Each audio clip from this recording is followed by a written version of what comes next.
just because I know how to start things. Great job, Triz, you boomer captains. Good evening, how are you? It has been a minute since we have done one of these Shuttle Bay STOCAST here, and we're back. So everyone from the original STOCAST is here. So again, boomerisms, I haven't set this up in the longest of time, so my apologies. But we do have Restream chat on here, and so does the rest of the fellow captains that we're going to be here. So before we get into this, do us a huge favor. In the description below, especially on YouTube, if you have not yet, consider subscribing not only to our YouTube bridge, but also to Spencer's Goss, and also Mick Stew. Is there echoes still? Still the echoes? Still the echoes.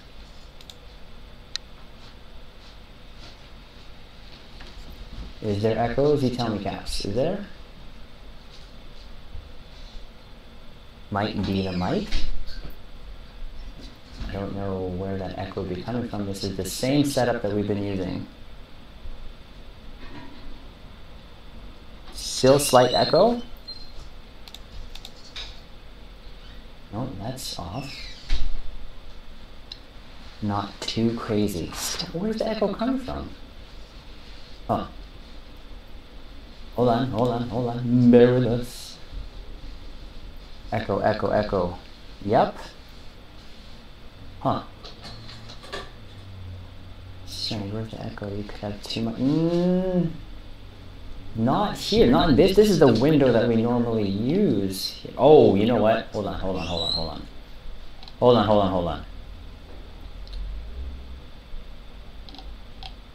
No, this is...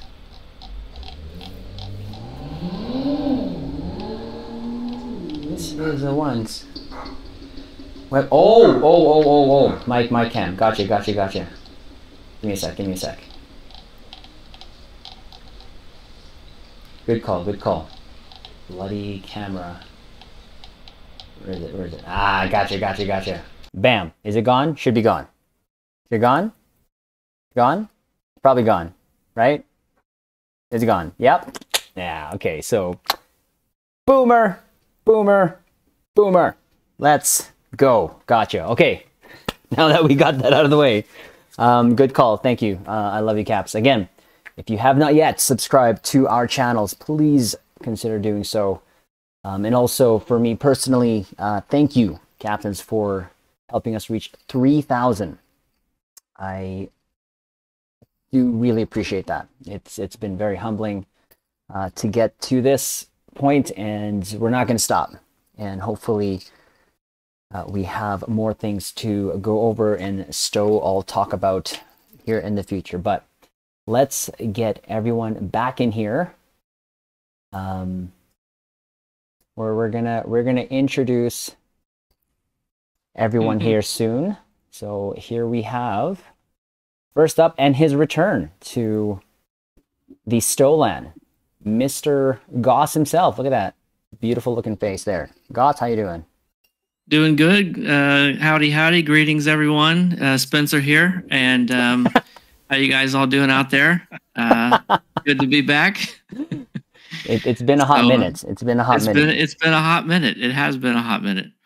But you're back almost kind of just in time for all these shenanigans that is happening here. Oh yeah, I definitely came back at just the right time. It's been timing, and of course our Mr. Cheeks. Spencer. Howdy, folks. Spencer here. He's terrible. He's already in his blanket mode. DPS mode. Sorry. Yes, this is pure DPS mode. Blanket, keyboard on the lap, leaning back in the chair.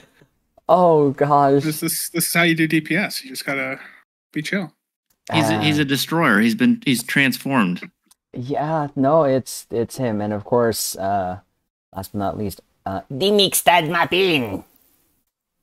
Hello. How is the mixtad? I am good. A little worn out, but I'm hanging in there. Nice, nice. So, as I'd mentioned there earlier in the intro, it actually has been a year, exactly almost to the day since we did our last one. And it's not for the lack of not wanting to do one. I think it's just more, I think me personally, I've been stupid busy, and I know a lot of it's been focused on volleyball, and I actually hurt myself there the other night. I didn't stream there, but I actually had played volleyball again today, but it has been kind of a busier time, especially with kind of coming out of COVID and all that stuff. So, but before we get really into this, I want to kind of go around there and see what everyone's been kind of into, and of course, give you guys a chance to address our fellow caps here in chat. So, Goss, how about you, sir? You first. Well, I think like everyone else is going to say, real busy in real life, got a job, got a kid, everything like that. But, I decided to go ahead and come back. I missed YouTube. I missed the community, all you guys, and everyone on the stream, people in the audience. It was one of the best parts of doing all this. And, I found a few surprising nice things when I came back too. So I'm happy I came back, and, looking forward to doing more YouTube. Awesome. Spence?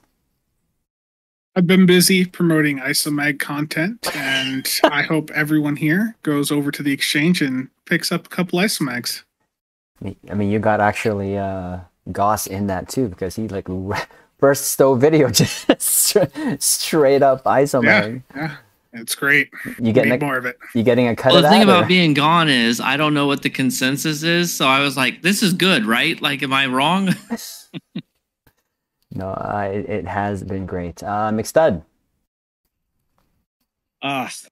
Same as everybody else. Busy, real life. I moved out of my house. I think I put some posts out a while back when I did that. So I'm in between having a recording studio, office, and stuff. So the YouTube is slowed down quite a bit. I'm trying to get at least one out a month.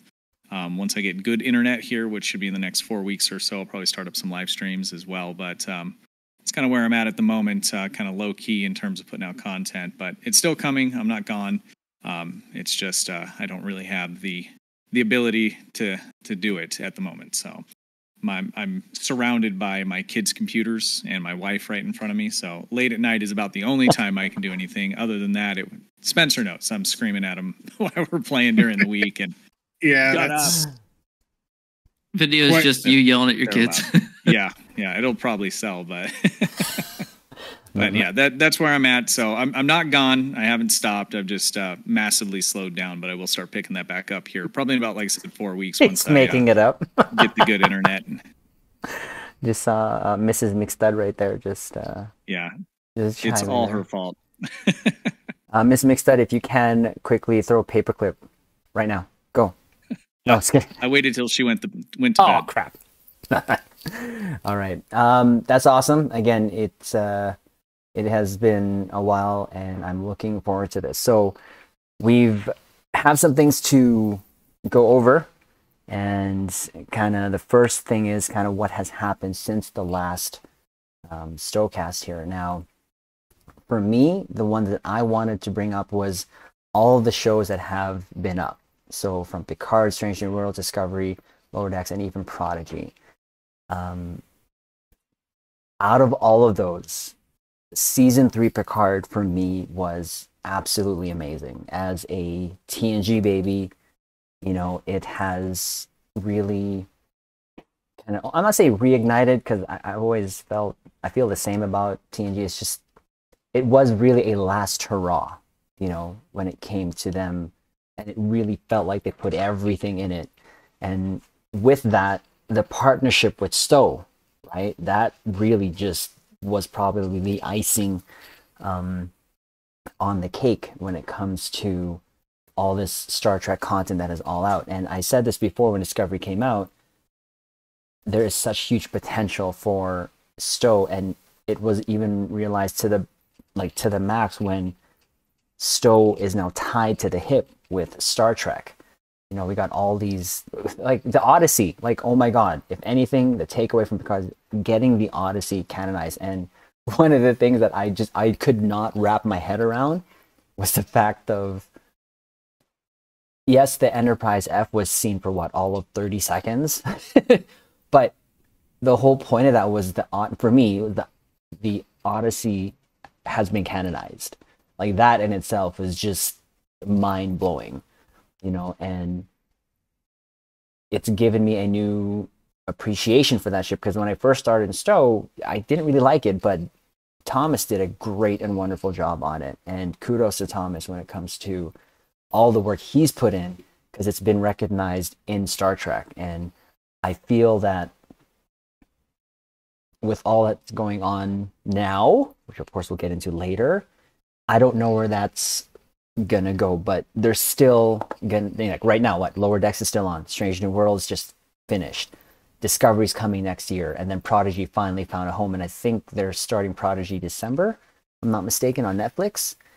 But you know, for me, I still think there's so much potential for Star Trek Online, and from all those shows, we have content from that in Star Trek Online. So that's kind of where I'm at with the, you know, since the last time, with all those things coming into STO, I feel that it has been more positive than negative. How about you guys, Goss?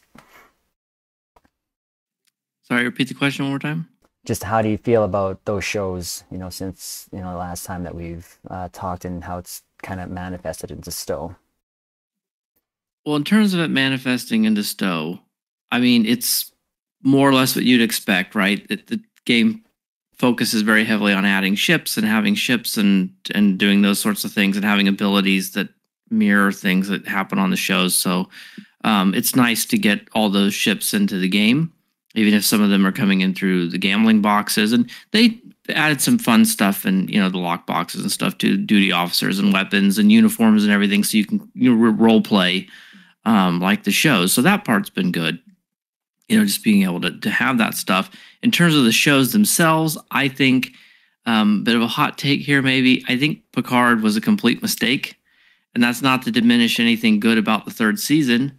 But to me, it's like, I know that Patrick Stewart in real life is not anything like Picard. And he was very much against reprising the role for a very long time. And there's a lot of interviews out there. I listen to a lot of like interviews with the cast and stuff, and podcasts and things, because I'm able to do that at work. And you listen to the stories from like Jonathan Frakes or LeVar Burton or whatever, and they all tell the same story, which is that he only agreed to do the show if it was completely different than TNG. So the reason why the first couple seasons were really different is because that's what he wanted. That's what Patrick Stewart insisted on.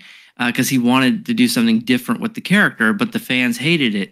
So it's like, yes, the third season was what we wanted, but it isn't what he wanted. And so the whole thing just kind of feels like a mistake. Like, in order to get a season that the fans wanted, it had to like go back against the thing that he didn't want to do. So it's sort of tainted for me a little bit. So I'm not going to say that like there aren't good moments or it isn't enjoyable or anything. But I do kind of feel like it maybe would have been better if it just never happened, at least in terms of Picard. You know, Prodigy feels like it could have been anything other than Star Trek, and Star Trek was forced on it. And it's fine. And I'm happy with Kate Mulgrew getting a check and everything like that. But, you know, I haven't watched too much of it. It's fine, right? But it's another thing I feel like didn't need to exist. I gave up on Discovery after season 3. I don't think it's a very good show. And I don't think a lot of Star Trek fans... it's no secret that the new stuff has been pretty divisive, so I don't feel like I'm alone in that. I haven't really gotten to watch much of Strange New Worlds because I want to watch it with my wife, but you know, that looks pretty good. And so, you know, but they're doing a lot. That's the thing. There was nothing for so long, and now they're doing stuff. Some of it's going to be good, some of it's not, but it's just nice that there is more Star Trek, and that's only a good thing. So Awesome. Spence? I mean, the lore of everything, you know, I'm not the biggest into all of that, but I thought Picard, Strange New Worlds, and Lower Decks were fine. Discovery, like most others, it lost me, especially when they got to the 32nd century or whatever. For the impact on STO, I've really enjoyed the amount of power creep that we've gotten from the ships from the shows. You know, the Gorn Hunter from Strange New Worlds. I'm curious to see, you know, what else we get here from Picard season 3, because they haven't really tapped into that yet. He's waiting for the show about isomags. I need them to specifically call out isomags being the thing that made the Enterprise D do so well in that last episode. The refit that Jordan That'll be did. the finale. Perfect. Stud? Yeah, so I mean, pretty similar sentiment. I think, I mean, to start with overall, you know, more Trek shows is probably, you know, equals more life for the game, not just because of, you know, more ships and things to pull from. I mean, prior to the new slew of shows, Star Trek has just a ton of content, right? And probably thousands of different ships and species and people, you know, that we've seen through those. But I think it, you know, it recaptures people's interest in Star Trek, whether they like the shows or not. I mean, I was the same. I watched Discovery up through season 3. I probably will go and watch, you know, 4 and 5 at some point, although I wasn't a big fan. I think my biggest issue with it was that, I mean, how many times is the universe going to, you know, explode? And so it just kind of jumped the shark for me, I think was the problem. Like Goss said, it was kind of divisive, and I don't mean that Star Trek's always challenged the fold. It's just the writing was so much better, and they did it in a way where they didn't push people apart. It really kind of brought people together that had different kinds of, you know, viewpoints. And I think Discovery did a really bad job at trying to capture that. So Lower Decks, I think, is excellent. I haven't gone through and just, you know, watched it religiously, but anytime I have some, you know, spare moments, I will catch an episode, and it's great. I think it's entertaining, it's hilarious, and it's probably the closest thing to TNG, really, and, you know, DS9 for me. Strange New Worlds is excellent. I've been really, really happy with that. And what am I missing? I think that's all of them, right? Prodigy. So I watched the first couple episodes on that, and I was pretty excited for it because I was hoping that it would really, you know, grab children or some, you know, and, you know, when I was little, I loved Star Trek. You know, most of my friends didn't, and I'm talking, you know, when I was 6 and 7. And I don't feel like, especially today with, you know, all the different technology and stuff like that, kids don't have the same kind of attention spans. I mean, no kids have great ones, right? But, you know, with all the shorts and, you know, I know my kids, you know, they're stuck on their phones. I think it's good overall to have that kind of content out there, maybe grab some of them to grow up being Star Trek fans. But I didn't watch much of it after that. It was pretty, you know, aimed at children, so it didn't really grab my attention as much. But I think overall with the, you know, content that's coming out, I think that's good for the game because it engages people more. People start thinking about, oh, I used to watch this and I'm going to watch it again. And somehow they might run across Stowe if, you know, especially if they ever decided to advertise or something like that. But it's really kind of a word of mouth system that they got going there. So I think, you know, all the new content and shows that are out, I think it's good for the game. And again, I'm just going to kind of set aside, you know, the different ships and all the different stuff, because even if that wasn't happening, we would still be getting all that stuff anyways. So, yeah. Oh, when I was a kid and TNG would come on, the intro, you know, when it's going through the solar system and everything, that just absolutely captivated me. I love that. That really drew me in when I was a kid. Yeah, I mean, for me, there's one particular scene of the Enterprise D that just, when I flipped the channel, like I just remember that camera kind of panning from either up or down or up, and it just captured me right away, you know. And that's the first time I saw the Enterprise D, and I just instantly fell in love with it. And seeing her in those beauty shots and all that stuff, it just that ass, yes. Sorry, I should probably not get too excited here because that could be clippable. Yeah, no, the shows I think are good. The Discovery, just going to touch on some of the points you guys said. Discovery, yeah, I just could never get into it. I just couldn't.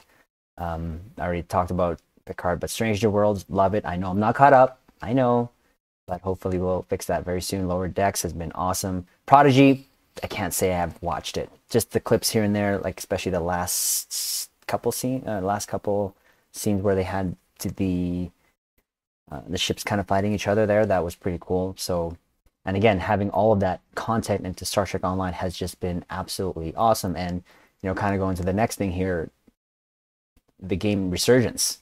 You know, I'm not sure how you guys felt about it, if you guys played it. I did, and I absolutely loved it, and I enjoyed it. The experience of that game, it's not the best looking game. There was a lot of glitches, and I don't want to say I wanted to expect better, but for me, it captured that experience of making those decisions. The voice acting was done really well, and I still yet to do my second playthrough of that because I want to make all the wrong decisions. But I hope in the future that there's more DLC content for that. Having said that, well, Rick, the crossover, we have the actual ship in game, like the Resolute. I made a video before this was a thing and said a possible crossover, and just the crossover has just been amazing. You know, I know it's just a Centaur, but the deflector makes all the difference to me. I don't know why, but it does. You know, and I hope that there's more of that from older games. I thought, to be honest, that I would see the Ark Royal because I read somewhere or saw it somewhere that Thomas's favorite ship from the Star Trek Starfleet Command was the Ark Royal, which meant that would have been a carrier. You know, so I think that was one of my favorite ships playing back then. So I don't know, Goss, did you have any thoughts on Resurgence or any of the? I know there's also Infinity, of course. So how about you, sir? Well, I haven't played Resurgence yet. I am looking forward to it, though. But one point I would make before we kind of move on from the shows a little bit, just getting into talking about the shows and the games together. One thing I've noticed I think is a little concerning is if you look at the games, you know, STO is an MMO, so it's a little bit different, right? They're going to pull in anything they can get.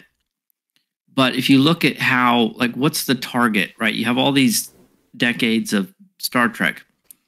They could choose anything. You'd think they would mostly focus on the newest Star Trek, and they tend not to. Star Trek Infinite, it's mostly TNG. You know, Star Trek Resurgence, kind of TNG era-esque, right?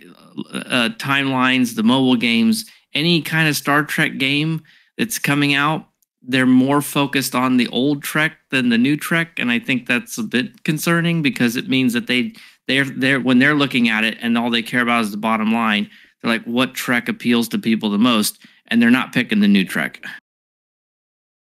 Right. No, I've always hated the fact that they always go back, not really forward, but then Discovery took that to a freaking new level and went 1,000 years into the, was it 1,000 years into the future, I think, or something? And, you know, now we got all floaty bits and stuff like that, but yeah, so I know you've been playing Infinity, though. Since we're on to also talk about how you liking that? Well, if it was the only 4X game that existed, I would be saying it's amazing. But it's not. It's not even the only Stellaris game that exists. So I think the issue with it is that it's just too limited. And they really force you into just one scenario. And these kinds of games, it takes, if you never pause, which is a disadvantage, and you put it on the fastest setting, and you don't manage to win by one of the instant win conditions, which are very hard to do, it's at least 20 hours to get through one playthrough. Obviously, you don't have to do that all in one setting. 30 hours if you put it on normal speed. It's going to be even more if you pause it, which you probably should do. And so, you know, if you really only care about playing it a few times, if you think you're only going to play it 100 hours and you really love Star Trek, I think it's probably pretty good. But it just does not have anywhere near the variety or variation or a lot of the things that these games are known for that you could get just by paying $30 to get base Stellaris. So I'm a little worried about the future of the game. I think it's kind of neat, but they really got to add stuff. And so far, all they've done is bug fixes. It's only been like a month and a half, but If this is going to have any legs and not just be a novelty thing that's forgotten, they're going to have to add some serious content to it. But overall, I mean, it is good. There's nothing wrong with it. It's just like, who's it for? Spence? With Resurgence, I have had honestly just no interest in getting into it. It's not the type of game style that really is attractive to me. For Infinity, I like RTS games, but not that specific Stellaris style. I'm more into like Supreme Commander or like StarCraft, like that type of stuff, rather than the 4X stuff like that. So I don't know. I don't really have much to say there about the other games. I mean, the crossovers are good. One of the secondary benefits that these games do have is with them collaborating with Cryptic, what they're getting from STO is the ship models. And that is something that Cryptic can monetize now, is selling these models, like the rights to use them, to these other game companies. So that's something that may keep STO around a little bit longer, even if we aren't directly interested in these new games. Right. Stud? Yeah, so I haven't played either of the new games. I have looked at them. I don't have any issue with how they look. They're just not really for me. These days, I mean, the only thing that I'm playing is, multiplayer MMOs for the most part. That's really kind of sucked me in, really, since I started playing STO. I'd never played a MMO before. But I just find that anything that I do, I want to be able to share it with other people if I want to. And so the games just don't appeal to me. So I don't really have any feedback on the games themselves. I think in terms of STO, I mean, all the crossover stuff's fine. I think more than anything, if, when we got the ship model from, was it Resurgence that it came from, right? Mm-hmm. I'm hoping that kind of went both ways. So people that are buying or playing that game also got something in their feed about how that ship is now available in STO. And so we could call that marketing for STO. And any kind of marketing that STO can do is good, because anybody that likes Star Trek and plays computer games is most likely gonna. Uh-oh. Dead? Goodbye, Stu. Did I lose him? It's that Test. Starlink. Test? Everyone there? Nope. Nope. Can you hear me? He's digitizing. There you go. Is it better? Yep. He got trapped in a transporter for a little bit there. Where did I dig out? Where was I at? The monetization of the ships and the cross sort of advertisement. Yeah. So basically, I think the crossover stuff, in my opinion, the only positive that I see in terms of STO, because again, there's plenty of content everywhere. So getting content from these games to me isn't really a big deal. But if they're doing those crossovers, I'm hoping that messaging goes in both directions. So people that do play those other games are going to be exposed to, hey, there's a massive multiplayer Star Trek game that they can check out. And I think most people that like Star Trek and play computer games, if they knew about STO, they would most likely play it. They did for Resurgence. Yep. Yeah, I assume they did because of the way that was done. But so I think that's probably the biggest win. The rest of it, again, I just don't think it really matters. If they didn't grab that ship, they would make up a new one or grab one of the thousands that we've seen on screen before. Yeah, and I think with the hard copy release, there was actually a code that they can get for I'm not sure it was a starter pack, or I think it's the one that included the Miranda. Okay. Yeah. So that's cool, right? And I hope something, that keeps going. And I mean, for me, Resurgence, I would love for them to have more DLC content and to expand on that, but I don't think that's going to happen. But can I add one other thing? I think it would be a much bigger deal if there was more expansions in STO, like there used to be, or like in other games. I think it would be a much bigger deal, because then you could cross those stories. But we're not getting we're not getting a crossover like you traditionally would think of it. We're getting some new ship to buy, or, in this case, they gave us a free skin, which was cool and stuff, but we're not really getting content per se. And that would be a lot cooler if, they were taking some of those storylines and weaving them into the storylines of STO. It's like that old joke, when you or not a joke, but when you have a hammer, everything looks like a nail, and it's like, let's do this crossover with a very story-driven game. How about a lockbox?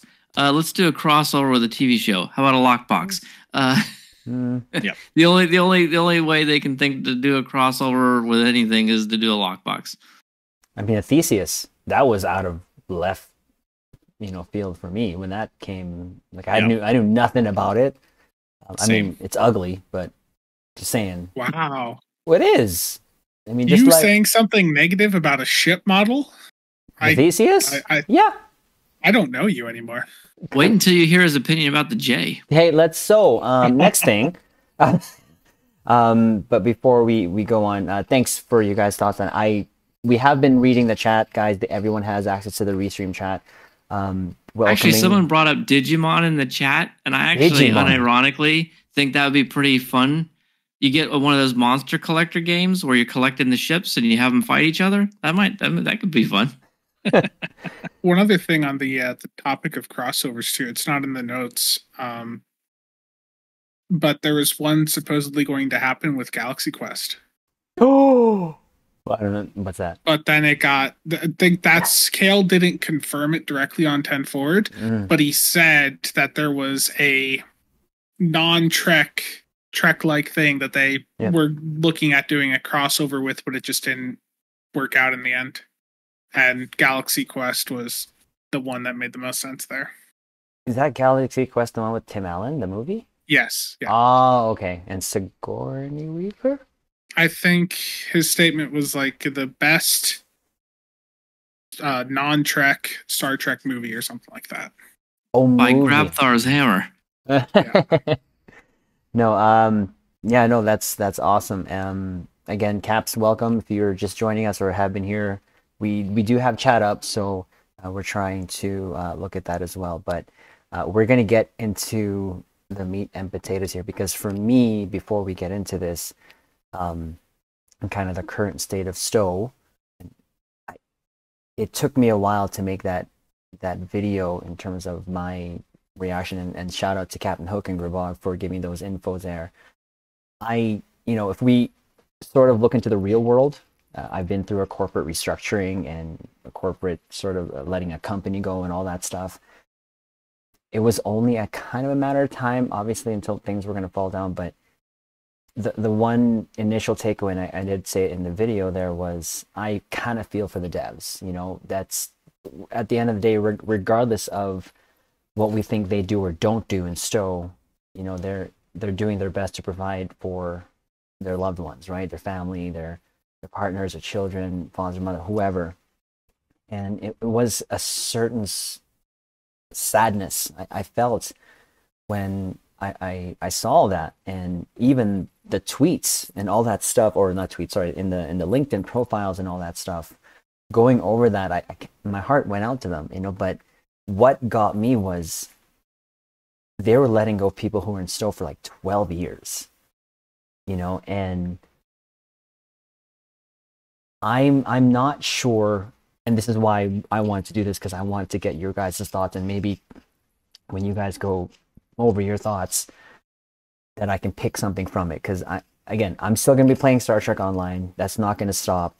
I'm still going to do, my dailies, all that stuff, enjoy as much as we can. But with this whole thing going to DECA, I'm not really sure, and I don't want to say it in a negative light, because I think it could be positive. The one thing I did say is, and I hope is, that DECA could be a pit stop, if that makes any sense. Like a pit stop, and then if Star Trek does take off again, another company will just be like, oh, hey, these guys are holding on to this Star Trek IP. We can make this better.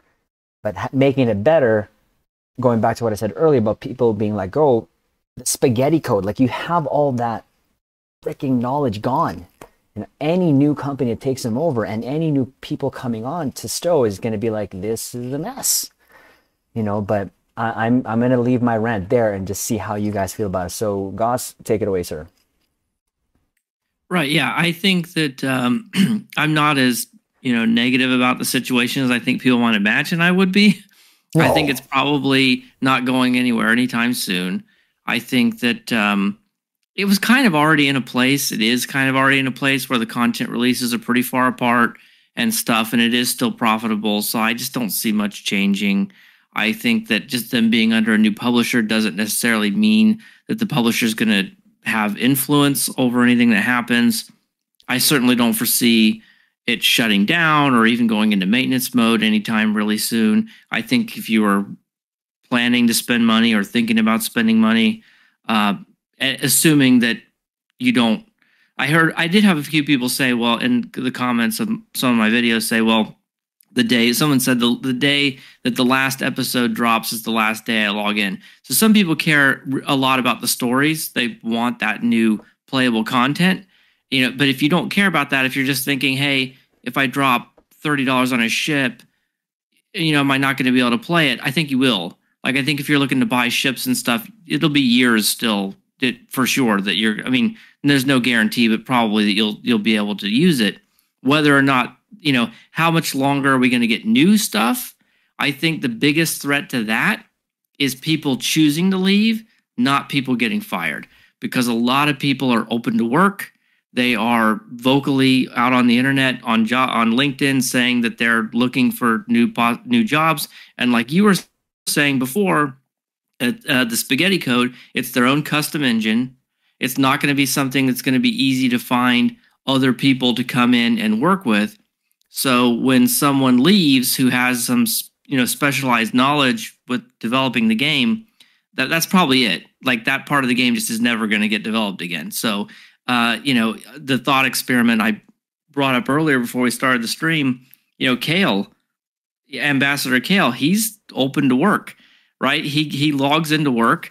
He goes in, he's doing all the community manager stuff for us, doing the blog posts and all that, and doing 10 forward and everything.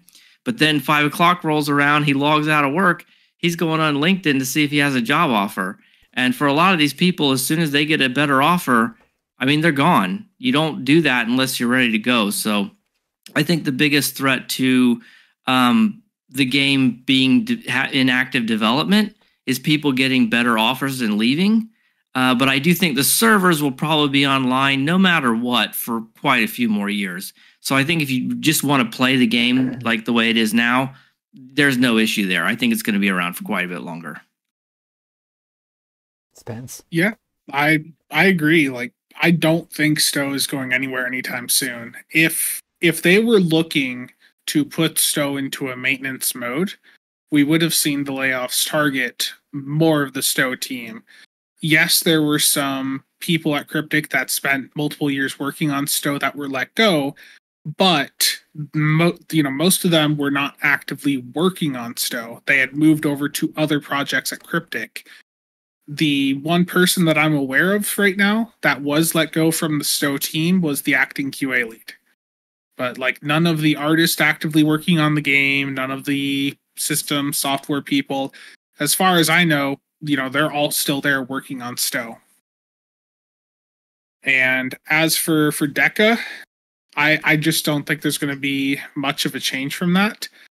I think Cryptic being put under Deca is simply because Embracer wants to sell Gearbox off, but they want to keep Cryptic, and they want Cryptic to continue working on their older projects that they've been running for years. So, if anything, I think Cryptic is going to be more focused on Stowe, Neverwinter, and Champions than they were just a couple weeks ago.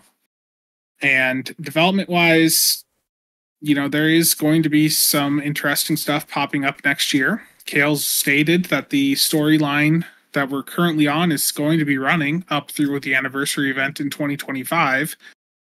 The question is what comes after that, but given that nobody high up on the Stowe team was let go for the most part outside the acting QA lead, I just the indication to me is that Stowe is going to be around for many, many more years. Stud. So I just want to recap. There's a few people in chat that they're not real clear on what's going on. So Embracer Group, they bought was it New World? No, not New World. What was the old publisher called? Perfect World? Perfect World? Perfect World. New World. Yes. So they bought, New World. So they own Cryptic Studios and operates under Gearbox. Embracer Group is laying off people at a bunch of their different studios and some of the publishers in between. And Cryptic is being moved over to a different publisher that they own, which is Decca. And so over the past couple weeks, there was signs and people that had got laid off, and at Cryptic a little bit, from my understanding, there wasn't a ton, but there were quite a few at other studios, and it looks like there's some restructuring. From what I understand, there was some sort of big deal that they were working on. They invested heavily, and this is Embracer Group, the actual company, parent company, excuse me. And it looks like that deal fell through, and so their bottom line is all messed up. So they're having to do a restructuring, and so they're moving all of the pieces around. So, and I agree with Goss. What he had said earlier. I think that they have moved Cryptic over to Decca to park it there, so that it's out from underneath Gearbox. Excuse me, guys. Sorry about that. And because they'll probably sell it or move it or dissolve it or do something like that. So I think they're just moving it over there. From what I understand, Decca and Cryptic Studios are about the same size. And I don't think that we're going to see any kind of major change there. I do think there's some positive things. I think Spencer had said that basically all of Cryptic's new projects have been canceled. Is that correct? So yeah, that's what we think. There were 2 projects apparently that they were working on. One of them appears to have been canceled, and artwork from that has started to appear on some of the LinkedIn posts from some of the people affected by the layoffs. It was some cel-shaded game. The images they showed had like a dragon in it. It was completely unrelated to STO. And the other project that they're working on, a lot of the people that are still there at Cryptic that were on that team are now posting after the layoffs that they're uncertain of their future and that they want that they're open to offers because they're not sure if that project's going to survive all of it either. Okay, so and I think for Stowe, I think that's good. That means that Cryptic isn't working on other stuff, and hopefully there's a little more of a focus. I don't think that means we're going to suddenly start seeing an increased amount of content in general coming out, but that means that there's more focus on the games Neverwinter and Stowe that are making them money. Because I mean, think about it, right? So we spend money on Stowe, that's profit that they make, and that's being put into other projects, which is fine. That's how it works. But I think what we'll see is, or what we're seeing is them taking, Cryptic and the things that are making them money, moving that over and shaving off any of the fat. And I don't think that, from what I've read and seen, that Embracer Group is in the mood to be funding new projects and different things like that at the moment. They're restructuring and they're making sure that their money makers are secure and in places that they can just be focused on. So I really think that the move overall, although it sucks that people are getting laid off and that Embracer Group made some bad decisions and they're in this position, I think though in terms of Stowe, I think it's probably positive, at least for Stowe's long-term life, however long that actually is, because if they're just focusing on Neverwinter and Stowe, that's better than if they're also moving people out of Stowe or using some of their time on these other projects. So I think that overall, this will probably end up being a positive thing, at least in maintaining, the status quo in a positive way. Like hearing you guys talk about that, like it is what I've been told also by others in chat in the last couple of weeks. I'm happy about that. I really am to know that that is a overall positive as opposed to a negative. I just didn't quite understand or know what Decca is other than that statement that Goss made. And the content already has been set, I would think, in the next year regardless, right? We're already a year past they've already worked on stuff for the next year. And that brings into question, so with the recent, the Hollywood strike or whatever that had happened, in that time, were they able to get some voiceovers for the next, 4 or 5 stories? Because really, let's be honest here, the drip feed of the stories have been like quarterly 5 times maybe if we're lucky. Can I just jump in and say I hope they didn't? Because paying, I'd rather them pay for other things, use those resources than, just famous actors' voiceovers. I mean, I understand the immersion and on some of the stories and things like that. I did enjoy it. But at this point, I mean, we really got to pick what's most important, at least if I was running the place, right? And the voiceover is probably pretty far down the list. And that's also something that isn't going to hold up development. Like they can still work on the missions and all that without having the voice lines, like the actual audio recordings. And I would, this is just me. I know this wasn't a popular opinion the last time I voiced it, but I don't think they've really been using the voice actors well. They got Kate Mulgrew in. I thought they took absolute horrible advantage of that. I hated everything they did with bringing her back in. I thought they wasted that. The Discovery cast, they got some of those in, and you could just hear how like half-hearted and uninterested they were in their line deliveries. And so, yeah, they got the cast in, the real cast, but it's like, I'm not sure that they were actually doing anything good with it. So maybe it's, better off, like McStud said, put those funds somewhere else, and don't spend all that money getting the voice actors, and especially if it's not going to amount to anything.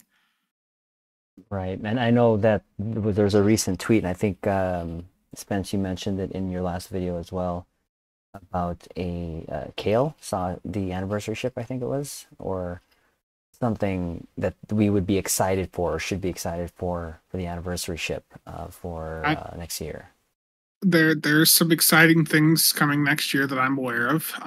What? Something that many of us have been asking for a long time. It looks like they're finally working on. There's going to be some interesting things next year. Yeah, I mean, again, hearing you guys talk about it, I feel better. I think McStud as well. This is our first MMO, if I'm not mistaken. And I've not really gone out of this stow box really, because nothing else really holds much of my interest. Obviously, I had play the other games as well, like more Dragon Ball, if anything. But I know like people like Nick or Spencer, McStud have been trying to get me to try other games. But when I see them play, I mean, it looks cool, but I can't attach myself to it like I can with Star Trek. I'm curious. What are the other games? Me? Oh, like Ninja Turtles. Yeah, they're trying Turtles, to get you into. Destiny, World of Warships. That has to be Spencer. Fake news. Nick is like, come on, old man, try it. World of Warships does look interesting, because I did play an older PlayStation game, Warship Gunner. Sorry. That's not supposed to happen. I'm not sure what just happened there, but might have just been a sub or something. But yeah, I see it. I feel like those games, although they look cool, I can't. I'm just it's not. They don't speak to me, And is there life after Stowe? Again, I'm happy to hear that there's much more life in Stowe. For me, I said 3-5 years about 2 years ago, and I'm glad that it's there's more stuff, like, because I feel like even if all the Star Trek were to end, and I think I forgot to mention, I saw in chat there the Section 31 movie, that other Academy series that I think that they're working on, or whatever that is. If all that were to end, I still feel like Star Trek Online could do what they did pre-Discovery, pick storylines and just go. And I almost hope that they do, in the sense that we get more like the Iconian story arc, because I remember, man, the Iconian story arc was just absolutely good. Amazing, and one of my Victory is Life was excellent as well. I mean, really, I think that the new content on TV has been bad for Stowe in terms of the storytelling, because a lot of it hasn't been super great, and so. Oh, Victory is Life is an example where I think they made excellent use of the cast, and the storytelling was great, and they actually developed the characters and picked up where they left off, and we got to have a resolution between Kira and Odo, and all these sorts of things, and it felt good. It felt legit, and it was like, yeah, I think to me that was the last peak. I don't think they've really matched anything. And I don't think anything that's come after Victory's Life has matched. That was their end game, right? They haven't really been able to match it since then. I wish they would, but I kind of feel like that was the last high point. But you never know. Maybe they'll come out with something great again. We'll see. I enjoyed the last stories with the whole. I know a lot of people are feeling the fatigue of the Terran Empire. I'm okay with it. I mean, we got some good bundles out of it, and like what was that recent one? The 13th? The 13th with the Monitor, the Eagle. That bundle is great. I'm not there yet. I want to see where they're going. Obviously, now they're throwing back the Borg here, and I mean, for me, I wish with the Borg that they've revamped, it's only for the new story mission, if I'm not mistaken. That's it. The only new things we gotten outside of the story mission was the assimilator. And even that, I kind of wish they'd bring back the Borg cubes. That's not entirely true. Nani? If you play Guillotine Elite, they've also managed to actually make a Borg cube that is rather challenging. Oh no, okay, sorry. Yeah, you're right. The TAC cube there. It's a Borg cube that actually feels like a Borg cube. Right, with like 1 million HP, 2 million HP. It's 48 million. But it's also got some abilities on it that will like cleanse debuffs off it, all that. It's actually you can take it down with a good team real fast, but it's actually more challenging than your typical cube. Right. And if you want to be able to take it down, be sure to check out Spencer's Isomag store. And also the Dalkina meta plasma build. Gotta have that complex plasma fires. Time for your commercial break. Spencer, take it away. Ryan Howe, thank you so much for that. I appreciate it. But yeah, no, I want also them. I'm not sure if it's going to even be a thing, or they something they can do. The Foundry was one of the best stories that I've ever experienced in STO. The player bases have come up with some awesome. I mean, it's wishful thinking, but I think they need to do something when it comes to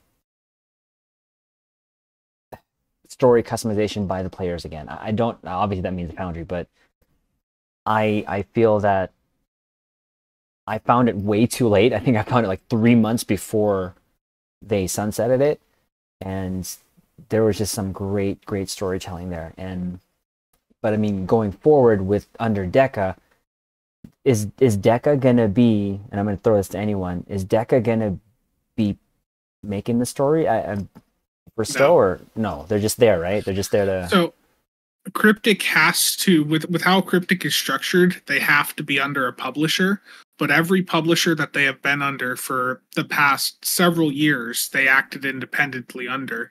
So under Deca Games, I don't think Deca's really going to have too much control personally over what Cryptic does. Just status quo then. Yeah. And with regards to Ryan's comment also, about people going back to the STO and Neverwinter teams, from those other projects, I just don't think that's going to happen. You see Bordicus on LinkedIn putting up that he's open to offers. Al Rivera's putting up that he's open to offers.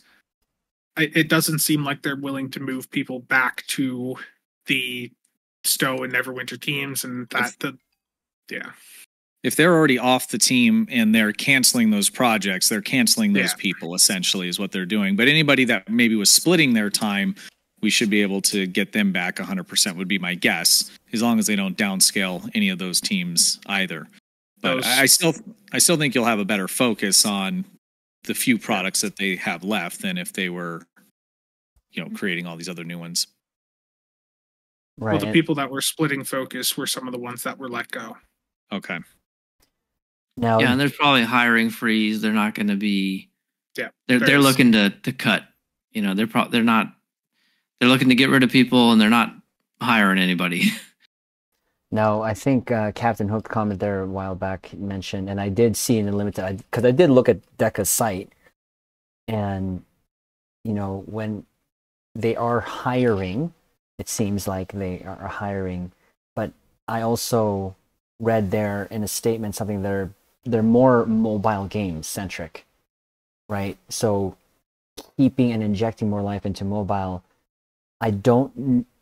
Are we thinking that it's going to be status quo? Obviously, ships, and then just to kind of keep that money flow going, or is DECA going to try to add some of their successful things that they've done with their other games? What do you guys think? I hope they don't, because I mean, them adding what they would add to mobile games is going to be more monetization and those kinds of things. And I think Stowe's already monetized out. Yeah. I don't know that they can really get away with much more, of that kind of thing. I mean, my opinion is we'll probably see the same exact kind of cadence that we saw over the last 2 years, which is, four missions, some patrols, a couple TFOs, and then, your monthly ships and things like that. I really think it's status quo. A few people got mad at me, but I pointed out Stowe is basically already monetized like a mobile game, so there's really not a lot to change. It's bad. I mean, I know, like for myself, when I played a lot of computer games, but it was mostly single player games. This is my first MMO, and I know there's a lot of people that play Stowe, and my age, brackets and Trizzes and Gosses, where it's one of the only games that they play, and they may not have a good point of reference when it comes to that, but every other game that I play, there is monetization, and some of them aren't great either. But if you look at games like Destiny, Elder Scrolls, there's nothing that you can buy that makes you better in the game. It's all cosmetic. Even a game like World of Warships and Tanks, there are lock boxes and there are premium ships, but it's a lot more fair the way that they do it. You know what the odds are. If I spend $20 on this many boxes, I am going to get a ship, or whatever the odds are. There's also, you can earn the best ships in the game. You can only earn. So the Stowe is monetized in a way. I think they modeled it really after, I don't know if it was WoW, but they went farther than that, back in the late 2000s. And that monetization model for, large games at least fell out of favor pretty quickly after that. Stowe has hung around despite it because of, I think, the IP, and I think it's a good game. I mean, the space combats, the mechanics and stuff, it doesn't exist in any other game, But from a monetization standpoint, it's not very nice. Well, that's the thing, they haven't kept up, right? Like, you look at other games that have gambling like this, they have pity timers that are available to the player. If I spend this much money, I'm going to get this, that, or whatever. They have banners and all that kind of stuff. And I don't generally like to play any of those kinds of games, but the industry has progressed, and Stowe is still doing it the same way they've been doing it for all these years. They haven't even caught up. And what's funny about that is Neverwinter has some of that now. As of a year or two back, they added in a thing so you could see like how many boxes you'd opened, and there's a guaranteed drop at 250 boxes opened, regardless of even if you win the grand prize over there or not. So like, they already have some of this stuff developed. It's just that they don't want to add it to Stowe for whatever reason.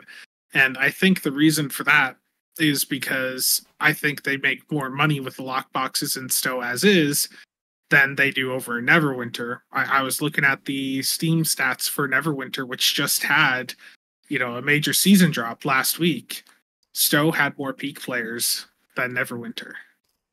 Do you think that, I guess I got two parts then. If they added in, like on Warships, right, there's a counter. So if you open, you buy just one box, it says if you open 30, and if I open 5, it says 25 more, right? But exactly how many boxes at the maximum you'd have to open before you got, a ship.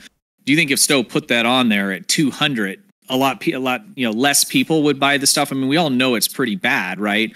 So I guess the second part of that is, what if they lowered that to 50, or something like that? I would be more inclined to, open boxes if I had a clear understanding of where I was at in those pity points. So, I mean, is there a trade-off where, if they just told us now it's too high and that would turn off some people, but if they told us what it was and lowered it, there's got to be some kind of medium where they either, make more money or at least it stays the same.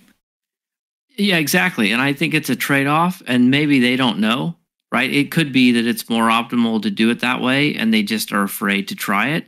Because I think if you make that change, you can't go back. Right. Like if because if they do make that change, they can never go back to the old system. If it turns out to be a mistake, then they would regret it. But I think it's like if you have, because they clearly have people who are willing to spend $300-400 on a promo ship or a lockbox ship with bad luck. If you give them a hard pity timer of 100 boxes or 50 boxes, is the number of people who would then go for it who weren't already going to make up for the lost revenue from the people who would have spent much more. And so it's like, we don't have the raw data that they have. So it's kind of hard to say. But I mean, I would imagine their numbers are telling them it wouldn't work out, or they think it's close and they're afraid that they won't be able to go back if they try it. Yeah, that is a risk for them. Can I just make one correction? Captain Hook, he pointed out that World of Warcraft was never like this, and I didn't speak correctly. So STO originally was a subscription-based game. I think you could still buy ships. I didn't play it back then, but then they switched to the free-to-play model, and that's what I really should have emphasized. When the free-to-play model, when those all first started becoming the big rage, that was like the thing. They were monetized, and it was terrible. Most other games have evolved since then that were in that model. STO never did. I thought there was a pity system, Spencer. There is, but it just increases your chance to win once you hit that pity system. And right now, the pity system is basically calibrated so that it takes you like $300 worth of the gambling boxes to go in and hit that pity point. And then there's also other factors to it, like the fact that it's per box type. So if you per character. And per character, yeah. Oh. So there's all this data stored server side that we can't see. It was visible in the past because there was ways to pull it from the STO gateway, but that's been long killed off now. And I think with regards to lockboxes and STO, one of the other issues is I think that with everything going on, they're afraid to take that risk of doing anything to that income stream. I wouldn't. If I was them right now, I certainly wouldn't. Yeah. I can say, though, if I'm permitted a few minutes here, it's a very, very, very different kind of game. But one of the other kind of games I play is Hearthstone. It's a card game. And, of course, card games are basically packs of cards, and card games are basically loot boxes, right? I mean, it's a very similar idea. They made a change years ago that kept me playing, and I would have quit otherwise, where they basically have a pity system that says that, you can never open a card that you've already opened at that rarity. So it used to be if you opened packs and you got a really rare card, it could be a duplicate of one you've already had. And then they changed it so that will never happen. And so all of a sudden, there is a maximum number you have to open to get every card. And there's also a crafting system where you can trade the ones you have in for different ones. And so it makes it very consistent. So I know if I spend about X dollars per release, I'm going to get everything I want. And really, to me, the gambling, it still kind of is gambling. You could get lucky or unlucky. But I know if I spend, however many dollars, I'm going to get what I want. And I think at the end of the day, that's what STO needs, because you do see, I just saw a post this morning on Reddit from someone who said that they opened, 150 boxes or whatever and didn't get the ship. And it's like, that can't happen. Like if they ever want to get people like me to open lock boxes again, there has to be a guarantee that if I open X number of boxes, I'm going to get what I want. There has to be a maximum price tag, right? Maybe I'll get lucky, but there has to be there has to be a fixed cost that if I spend this, and because then going into it, I can make that choice. I can say, listen, I'm willing to spend $50 or whatever it is. And then if I get lucky, I get lucky. But if I don't, I'll still get what I want. The problem with the system the way it is now is you have no idea when you open your first box or your 50th box or your 200th box how much it's going to cost you. To me, that's always been the hang up. That's always been the thing that's made me angry about the gambling in Stowe. And I really wish they would change it. They're probably not for all the reasons we just talked about, but I mean, I think the rest of the industry has caught on to that, and I think they need to catch on to that. I think they do need to take that risk. I mean, what do they have to lose at this point, right? So what would be the max box, you think, of opening? That would be fair. I don't want to say fair, maybe that's not the right word, but would be still profitable for Stowe, but also entice someone like yourself to open the wallet. I think for me personally, I think $50 in keys is probably as high as I would go. I mean, in reality, that maybe not, because I make YouTube videos. You know, we can do tax write-offs and stuff, and we get, you know, revenue. So maybe I would be willing to go higher just because I do YouTube. But as a, you know, just as a person, for personal consumption, 50 is as high as I would go. But, you know, everyone's going to have their own limit. Spence, how about you? Yeah, I mean, 50 would put it more in line with what you would see with like a World of Warships. I would say somewhere 50 to 100 at most, but anything higher than that is just, with it being a single character unlock, it is really quite rough. Yeah, I think I'd lean more towards that 50 point, given that these are still ships that are just a single character unlock. Stud? Yeah, I agree with that. I mean, and the only thing I can kind of compare, you know, the whole lockbox thing to is warships and tanks. And with the way that Stowe has a lockbox, right? They're Infinity, and then you have your seasonal ones, whatever you want to call them. So if they could vary that for me. So if a seasonal lockbox came out and it just had super popular ship, something that was really good, I would be okay with spending more, you know, $7,500. But I mean, it'd have to be really good, you know. But for the Infinity lockboxes, I think $50. And even then, you know, to spend $50 now, my problem is, you know, I've played a long time. I chased the deeps. I spent some money, you know, but I'm at a point now where it's like, well, if I get, you know, like I don't have the Maelstrom torpedo. And it's because I didn't want to buy that ship. There was some of the nerf issues and this and that, but let's say none of that even happened.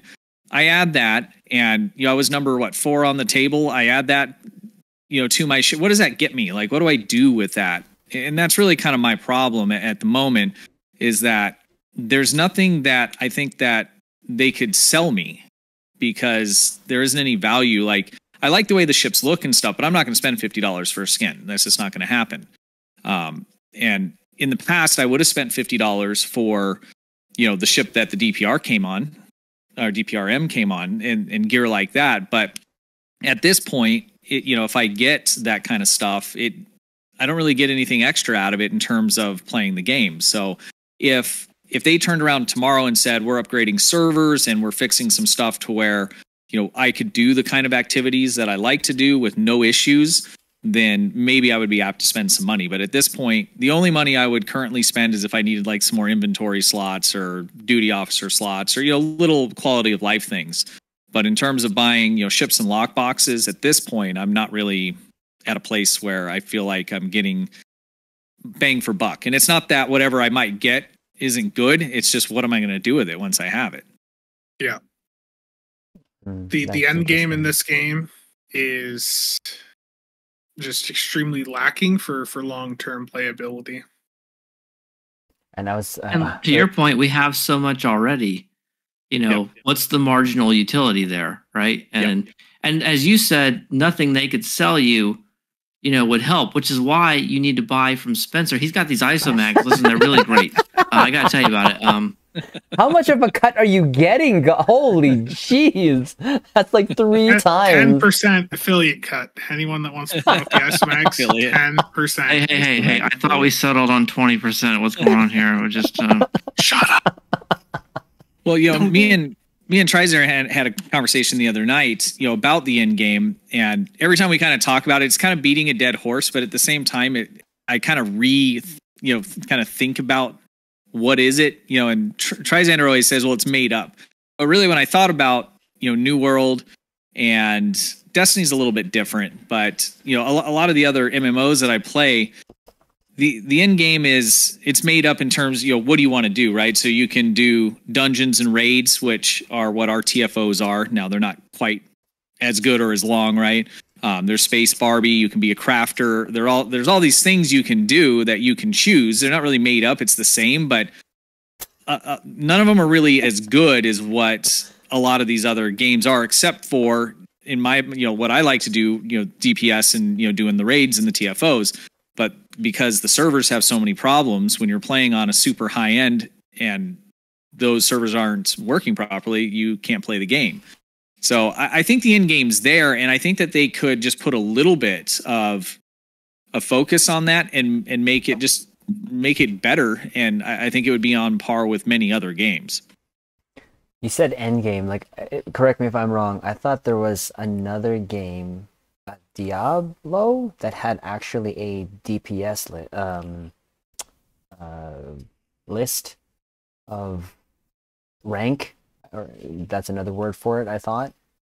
Well, like in New World and a couple of the other games that I play, there's leaderboards, but it's more, it's not necessarily DPS. I mean, that's kind of what we're left with, right? But in New World, for instance, like when you do the mutated dungeons, which are like higher level or like a higher level key, like you would have in WoW, they're timed. There's a certain amount of points accumulated the faster you go through, and if you kill all the side bosses, there's all these kind of objectives, and so there's leaderboards that'll show people that, you know, have gone in with a team and been able to move through it quickly, efficiently, taking down everything. And in order to do that, you got to have DPS, you got to have your healers, everyone's got to be top tier. But it pulls in a whole bunch of optionals, I guess, you know, for lack of a better term. And then it tracks, you know, what teams and what people are performing like that. And a lot of that is actually built into those games. World of Warships, I mean, I can pull up how many ricochets I've ever had in the entire time I've played the game. I mean, every single detail is there for you to grab, just built in. You don't need any third-party stuff. But it's similar to, you know, what we do with STO with the third-party stuff. It's just, it's very light, but all the same things are there. There's crafting, there's Space Barbie, there's role-playing, there's DPS, you know, and all of that. It's just, I wish they would just focus, just look at, okay, what do these long-term players do? And it's those things I just named off. And let's do a quick, you know, polish pass on it. I think that would go a long way. Well, they do have now the in-game parser. I think the actual next step would be to actually make an in-game, like in-stow leaderboard of some sort. I know there is the parser, like, you know, the parser obviously, but I feel that would. I think that they had that internally, and they were like, "Hey, you know what? These guys like parsers. Let's throw this out there for them. You know, they'll love it." Who would have known? I will say most of the best things about STO have been on the community to provide. The wiki, parsers, like it's just the Foundry, like so many things. Or people pointed out, someone made a complaint that said, you know, your videos are too negative, and since the YouTubers are basically the advertisements for the game, like it's my job to advertise the game. But it's like, but that is effectively what happens when they don't spend money on advertising. Like so much has been put on the community, and the community has delivered, quite frankly, more than they've deserved. The community made a better parser than they did. We do a better job of advertising the game than they do. You know, it's like, I just feel like if they would expand on that, they've already put it in. They know that there are DPS chasers that would kind of go into that conversation again, would solidify a part of the end game. And think about if I'm not mistaken, didn't the community manager years ago, Spencer, had like costume sort of competitions back then? And then if not a competition for prizes, but maybe, you know, hey guys, I'm going to be streaming here, show up your best costume, and the winner would be blah blah blah. I thought that was the thing. Kale's done that. Has it? But I think see, having and knowing that a lot, because I know a lot of people who spend just most of their time in the tailor, whether it be ship and or the ground tailor, just making characters or whatever. Again, I don't know what that would look like, but I know that if you put that out there and say, hey, show me your best character under maybe these, you know, certain outlines or whatever, and you can win a more inventory or whatever, this item X8. You know, I think that would actually help not only build a community, but get people really coming back for one of the major things that that I think is known for is like the Space Barbie. How many times have I heard Space Barbie is the true end game? You know, and a lot of the people I've known over the years, like I said, they don't care about the DPS. You know, they don't care how much damage they do. What they care about is how they look, both in space and ground. I just feel that would be just more solidified when it comes to that. But I think Akilagon pointed out in the chat, that's how I pronounce their name, that Voldemort used to do these. I never thought I would see He Who Shall Not Be Named brought up again. But another person who used to do it, I think, was Addy Stowe. He used to do it too. Of course, he's not really doing stuff anymore, but I think he used to do that. Also used to do it. So and he had a shockingly big community at the time. I don't know where all those people went, but yeah, between him and Voldemort, I think that there's an audience for it. You know, people have been willing to do it. They find it. We just need one that's all Enterprise J's, though. Stop it! Stop it! Stop! Well, enough with the J. Say one last thing on it. Because it's not real defined too. There's a lot of you see animosity at the end game between people that do PvP or people that do high end DPS or just casual just wanting to run TFOs. It feels it's very I don't know. It doesn't feel real good at the end game between those different kinds of groups of people. And if you look at a game like New World, for instance, like I don't PvP in that. And I mean, there's sweaty, just, crazy stuff, these guys do in there. I don't think twice about it. It doesn't bother me whatsoever because there's a lane for that, right? And then people that like to run dungeons and stuff like that, which I do, and there's different levels of it. There's people that do that. And I don't ever hear people hating on this group or that group or any of that. And I think a lot of that is really a function of the lack of, I don't want to say defined in game because those things are there, but it's all very blurry, right? It just kind of all crosses over.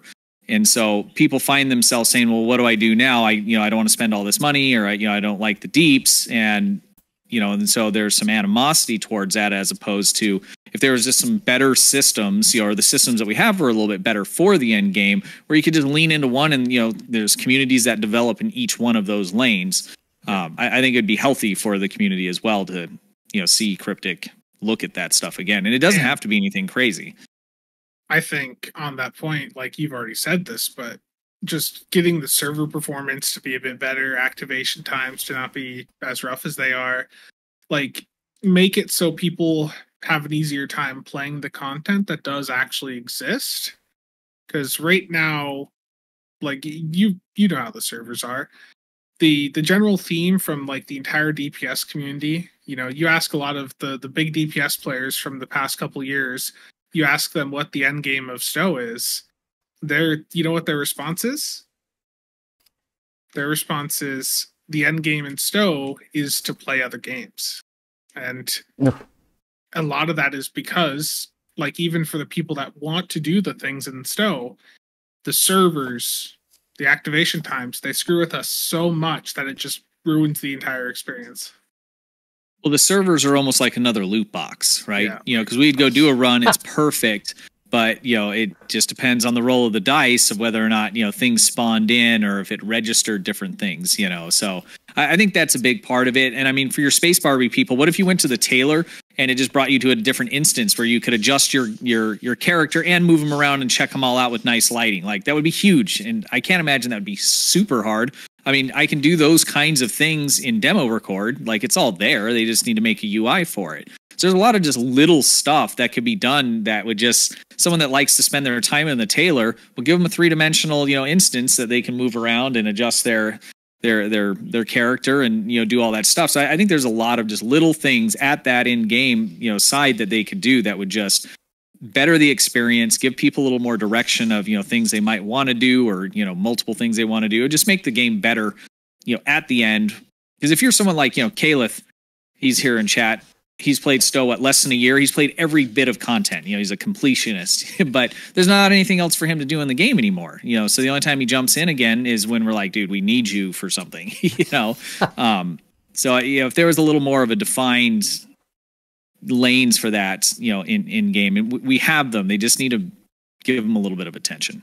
I don't want to keep beating that dead horse, but it's important. No, it is, and for us, like, again, we play every day. We at the very least log in, right, to do something, claim something, or do the daily in terms of for the next reward. I know a lot of people skip on them, but for people and their time investment to Stowe, again, maybe it's just because this is my first MMO and I'm set in my old ways, and I feel that for me, this is what I want to keep playing, for years to come.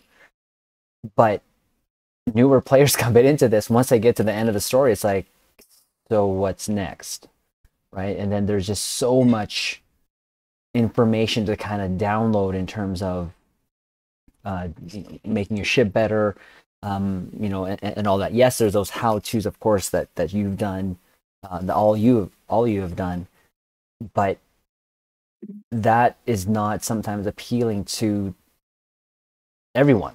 What is it? The DPS people is what, 1% of the Stowe community, and then much smaller. Okay. But there's a lot of stuff, like if they had a map for just parsing, right? That doesn't have to be just for the DPS people, because when I finished all the storyline, I thought I was done, and then I started looking at videos on YouTube and really fell in love with just the shipbuilding aspect and the combinations and things you could just make up. You don't have to follow the meta, But what if you could go and there's places for you to test that and then go into TFOs, and again, there's a lot of just little things that could just be added that would be a lot of fun. Before I chased DPS, I was still trying to put together the best builds that I could, that I was making up. It was really hard to figure out whether these were effective. I'd have to run, 20, different TFOs before I knew whether it was good or not, because your team composition, all these things makes a difference. It'd be cool if you had a map with the dummy ships like you do on Shuttle, where you could just go in and try things out. There's people that would just spend all day in there testing stuff. People like to just fiddle around and test it, so they should add that along with a 3-dimensional Taylor instance. Fix the servers. I think the servers are probably a lot of it's a much bigger ask really than anything else. But why am I hearing like ice cream music? Is it? I have. Is that just me? I was like, no. What? At 11 o'clock at night, why am I hearing an ice cream machine? Yeah. My wife's cuckoo clock, but it sings a slew of different songs. Okay. How many people have we lost? Just think of all the groups, all the people we've lost in the past 2 to 3 years, like in the DPS run community, because of server performance. People that were, people doing that stuff were very willing to buy whatever was introduced into the game that could get you just a smidge more DPS, and Cryptic's inability to keep the servers in a playable state just has pushed basically all of them out. And then the other fact, testing things, the triple test thing over there, that's been broke for like a month and a half now. Well, there was a period of time where I was dumb enough to try and do ISE solo using the stealth builds. And I would log into the map, and then it would boot me. And then I would, get back in again, and it would boot me. And then I would get back in, it would boot me. And then I would just get mad and quit, There's like so many times you'd load into an instance, and then the server would crash, or it would rubber band or whatever. And then it's like, well, that's it. This run is just wasted, That is something that they need to focus. So they ask us for a lot of money, and we should be able to use it. Yeah. There's only one like place, the basics, right? Yeah. There's only one place for the servers, right? Yeah, Boston. Like how? I mean, we've even had a bit more frequent in the past year where the timer at like the briefing phase and infected, we've seen it go backwards. Yeah. I thought Nick only is the one who experiences I was that. gonna say it's probably Nick's fault, but still. Uh, it only happens when Trish is online. Listen, that is not. Stop. There The is. J will do that. His inventory. Bro, okay, hey, just stay on course, okay, Helm, frick. There is a question, though, that I do want to ask, and it's kind of a two-parter, but we'll focus on the one, because if I don't, I'm going to get like 10 million messages from a specific someone. For Stowe, would we, if we had enough funds, would we buy it? For me, I would say yes. I would make this I'm not saying it's my dream thing to do, but if I had the opportunity to have this, yes. Are you saying like your life savings or like your Elon Musk money? Just enough to buy it.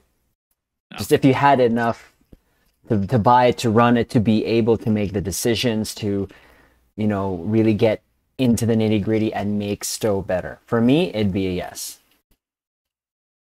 So this is an interesting question because professionally, I'm a data analyst.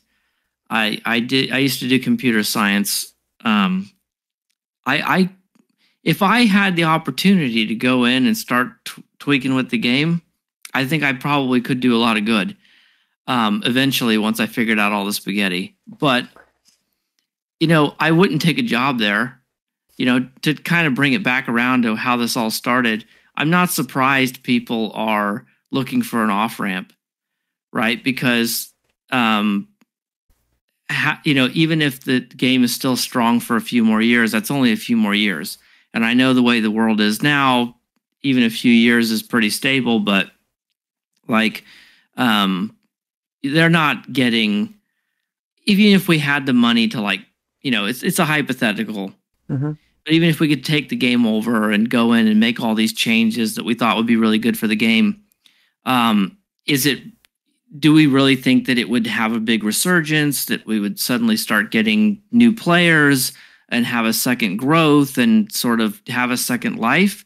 Or is it really just more about making the landing softer? I think that's an interesting question of, even if they did everything right and they made all these amazing changes to the game, would it be enough, right? Or is it just on an inevitable trajectory at this point? Or is there hypothetically things they could do that would give the game sort of, a second life more than anyone, would imagine? Before Spence goes, the only thing is there's that disconnect between the devs and the players, I feel.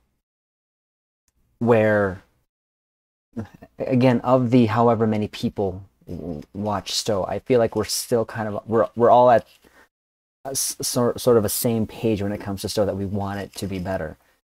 Someone said it earlier, people have left Stowe. Stop it, Spence. Frick. Stop it. So people left Stowe because of the servers. Well, if the servers were better, and right, you would think that they wouldn't go, dang it, Spence, I'm going to just reach through this camera. I'm not. I hadn't seen that, by the way. That's why I'm laughing so hard. Frick. Anyways, but I feel that they would, to answer you. But anyways, Spence. Oh, sorry, I got off track there. Yeah, you did. You did. So get back on course, sir. Okay. There are ways that they could, improve the game without swapping the engine, which is the common thing that you hear people talk about. I think a lot of the new maps that they've done in the game have shown that they can make newer maps that look pretty good. Would I take over Cryptic? Yeah, I mean, I think if I was in a position where I had the power to decide how things would develop moving forward, then sure. But would I want to take a job there? In the past, I've applied there. In the past, I applied for a QA position there a couple of years ago, but I think it's probably been for the best that I didn't, because that even when stuff does get reported, they just they don't listen. And I think the only way to make the type of change that I would want to have happen with the game would be to be in a position where there's ownership and able to actually say we're doing this. But I think there's still plenty of things that could be done with this game that would still, like, that would keep it alive and bring in new people. I mean, the game as is barely markets. Just do it! Barely Make puts your itself out dreams there. come true! So, like, if you polish things up a bit, made the landing a little bit better, So sorry. I think you could get quite a bit more out of this game. Sorry to those who just heard that. That wasn't. I forgot to turn that off. Dang it! Urgh. Sorry, Stud. You go. That was his server fan kicking in. No, it was the freaking. I forgot to turn off an extension on Twitch. Sorry, that literally almost made. No, I'm not going to say that. Go ahead. So, I mean, I'd love to say, yeah, I'd run it and, you know, here's all the things I would do. And I have a list of those things, but I don't know anything about the industry, you know, and it's easy for us to sit here and say, you know, we should do this and we should do that. And I think, you know, what we've discussed would be good things, you know, from the consumer standpoint. But, you know, I mean, as a business owner, like I would start with, okay, well, how much money are they currently making? What's the bottom line? I'd look at all those things because we're talking about my life savings, right? So first it's an investment, you know, whatever that costs with what they're currently doing, can I make that back? And then I would look at all the things that we discussed. Now, do those things translate into more money? I mean, I'd like to think so, but at the end of the day, the game has to make more money for it to stay in business, right? And I think that you can make more money. You know, the way I run my business is that, you know, we treat everybody like they've spent $20,000 with us before they've spent a dime. Maybe they never even become our customers. And that's how we're able to gain customers and keep customers and have repeat customers. So I would approach it in that way. I don't know all the ins and outs about, you know, the industry and, you know, what works and what doesn't. And I'm sure there's all kinds of data on that. And it could be figured out, but I don't think I would. Yeah, and I don't know that I would take any game. I mean, I want to say yes because I love the game and I think that we have good ideas. But if we're talking about my life savings, not a chance. Sure, gotta save for the bunker. Yeah, I mean, ironically, I would do it for free, but I wouldn't do it for money. Like if they're saying, hey, as a hobby, you want to come in and tinker around and make changes? Sure. That sounds like a blast. But as soon as you start doing it for money, then you start prioritizing it over other things in your life. And to me, that's a dead end. Interesting. Yeah, that was kind of the follow-up question there. If we were offered X amount, would we work for Stowe or run it for Stowe? I don't know. That's kind of I mean, if they came to us and said, hey, we want you guys to take over as the community management team, then I think I probably would be open to doing that. Right. Because I think that's I think that's something, you know, provided they would agree to take our feedback and maybe do something with some of it. Right. No, I definitely would. I think that I would be we would be able to tell them or at least feed them the disconnect that we all feel, because it's so weird that they'll release something and we're just going, who, what, why? That doesn't even make any sense. Like some ships what they've released and the seating on it just hasn't made any sense. But I know for myself, I would try to work more on, you know, the things that I love, like ships. You know, it's not about really collecting ships, because I don't collect everything that comes out. I think that's I just don't like all the ships in Star Trek. There's some ships I like, and some of you already know which ones I don't, and I don't need stop. But I feel the more they would, if they more rely on all of us, our feedback, and actually do something with it. But of course, that would take them away from what makes them money, right? Because what makes them money is, of course, the ships. And now you know, kind of circling back to with them under Deca now, I still feel kind of up in the air on what the next 3 to 5 years is going to be. I like to hear when you guys say, yeah, it'll be forever, but what does that really look like? You know, especially for story content. I want to keep at least having the drip story, at least for now. If it get more than that, I'm happy, but I don't know. I feel that Stowe still has so much more potential, but they've just bogged it up over the last 5 years, it seems.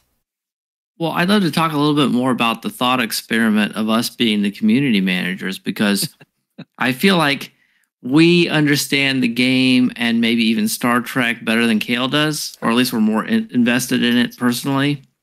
Yep. And one thing that just occurred to me while we were all talking is that every time they announce a new ship over the years, it's like boilerplate. You know, here's the ship stats. You know, there's a little bit of flavor text that we always go blah, blah, blah and read past. But like, they never try and sell the ship like uniquely. Like, they never take a look at how it might appeal to someone differently from all the other stuff they've released. So then from our end, we sit and look at it and say, well, look at the console seating or the layout, look at the seating, look at this, look at that, because they don't give us anything else to hang on. You know, if it were me, even if I wasn't excited about it, I'd be looking for ways to try and sell the ship.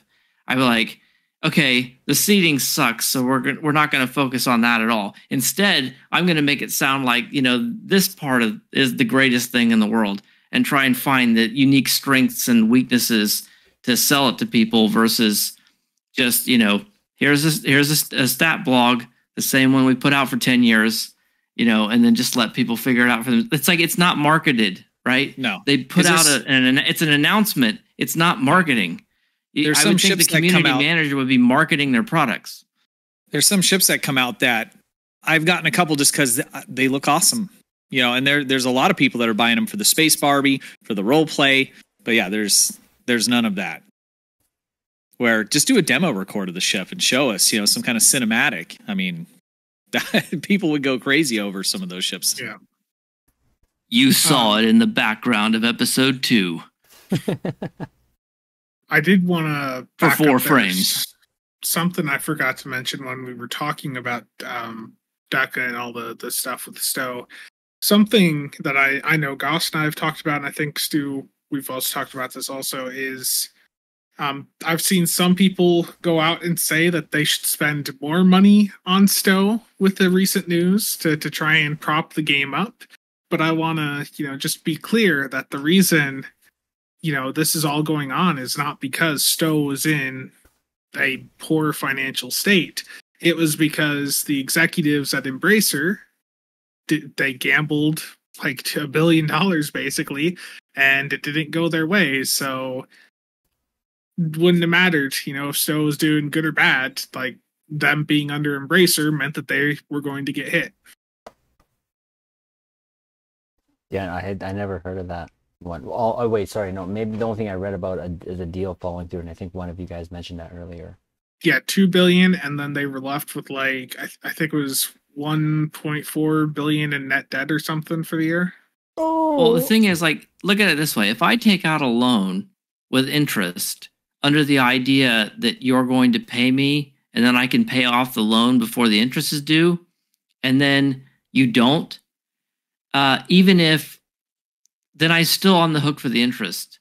So, like, the deal they would have made, it's not like some people are saying, well, they would have gotten like, it's like money they thought they were going to get, they weren't going to get. It wasn't like free money, but it was a deal that was, it was like a contract that would have been worth all this money. But when you're a big company like that, if you think you have revenue coming in, it affects a lot of other things where all of a sudden you can't rob Peter to pay Paul anymore. And then it has cascading effects where you owe money now that you didn't think you were going to have to owe. You're making interest payments on debts you didn't think you were going to have to pay. And the whole thing just kind of collapses like a house of cards. And, you know, on a larger scale too, I mean, the gaming industry in general is not doing awesome. I mean, you look at was it Blizzard, with Destiny 2, I mean, they're what, like 45% under their projected sales, for this year. It's not real good, and there is a ton of layoffs over there. And that's a game that's pretty heavily populated. It's performs very well, but they just came in short. And there are some reasons internally. I think that they've had already come out and did a whole Q&A live stream, answering questions, addressing it, promising to do better. I mean, it's a really stark contrast. But it wasn't just them; it's just the industry in general. And I think a lot of this STO stuff, I would have really bringing that back to community management is having that kind of addressed. I mean, it was really almost like some denials up front. No one's been fired here. And we're like, yeah, we know, but it says that people are getting fired from Embracer and you guys might be, and then it was, hey, Spencer, I think, had posted and finally was just like, can we get some clarification? And Kale did respond to that, and that was good.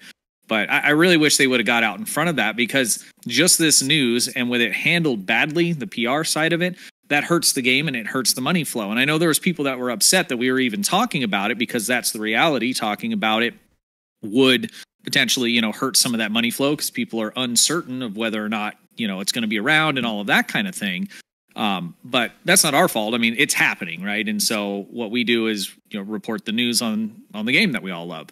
And Cryptic could have done a much better job of just getting out in front of that. As soon as some of those articles hit, they should have put some post out. Hey, there's some changes happening. We're looking good. Nobody worry. I mean, just some really basic stuff like that. And a lot of people would have just been like, whatever, we would have reported on it and said, what we said. Plus, these guys have responded, said they're looking good. And we're not here calling people liars and stuff. We would have believed them.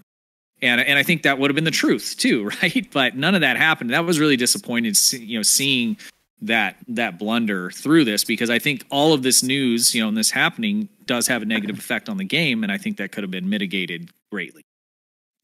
And I don't want to say bad things about Kale, as a person, because I don't know him. All jokes aside about the typos and everything, if there was one criticism I would have, one real legitimate criticism, it's that he keeps posting his personal thoughts on his work account. Like when he was asking people for money for his cat, or, Spencer, this made it into, what was it? PCGamer.com? So what you just said, Stu, that all he was asking for was, can we just get something, some kind of clarity? And he basically went on a rant on his work Twitter. And it's like, don't do that. What are you doing? This is the opposite of helpful. There's no way that was authorized. Forget them giving him, if they don't give him clarity, he can't reassure us with it. But at the same time, don't go out and start ranting against the player base on your work account. What are you doing?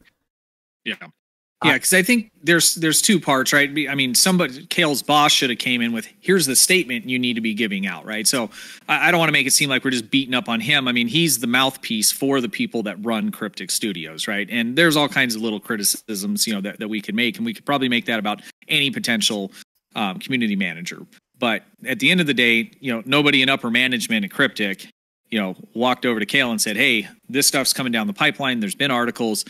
I need you to either put together a statement, or here are the bullet points, or here is the statement, and let's get this out there. Put a blog post out, Twitter post, let's get ahead of it, and it would have been, it would have helped them greatly, and it would have given me a lot more confidence, just in them and the way that they run it. But I mean, I don't want to be cynical, but I'm not surprised. Well, and they left him out to dry too. He's one of the people all looking for another job. Right. So, his loyalties aren't exactly high right now, I'm sure. Yeah. I feel Sorry, go ahead, Spence. Go ahead. I probably didn't have the best timing with what I said on Twitter, being I said it just a couple hours after the news broke that, maybe like a roadmap or some teasers of upcoming ships or whatever, just to let people know that the game still has new things incoming for it. Probably could have worded some things a bit better, but we're still, we haven't seen any of that. He replied to what I said on Twitter, but what I said in that thread was that there needs to be some sort of official like comment that is not on a 10 forward that is publicly visible to everyone playing the game, you know, right on the launcher, you know, saying just something to let people know that the product isn't going anywhere. We know it's not, but they need to communicate that to the wider player base that doesn't know what the hell's going on.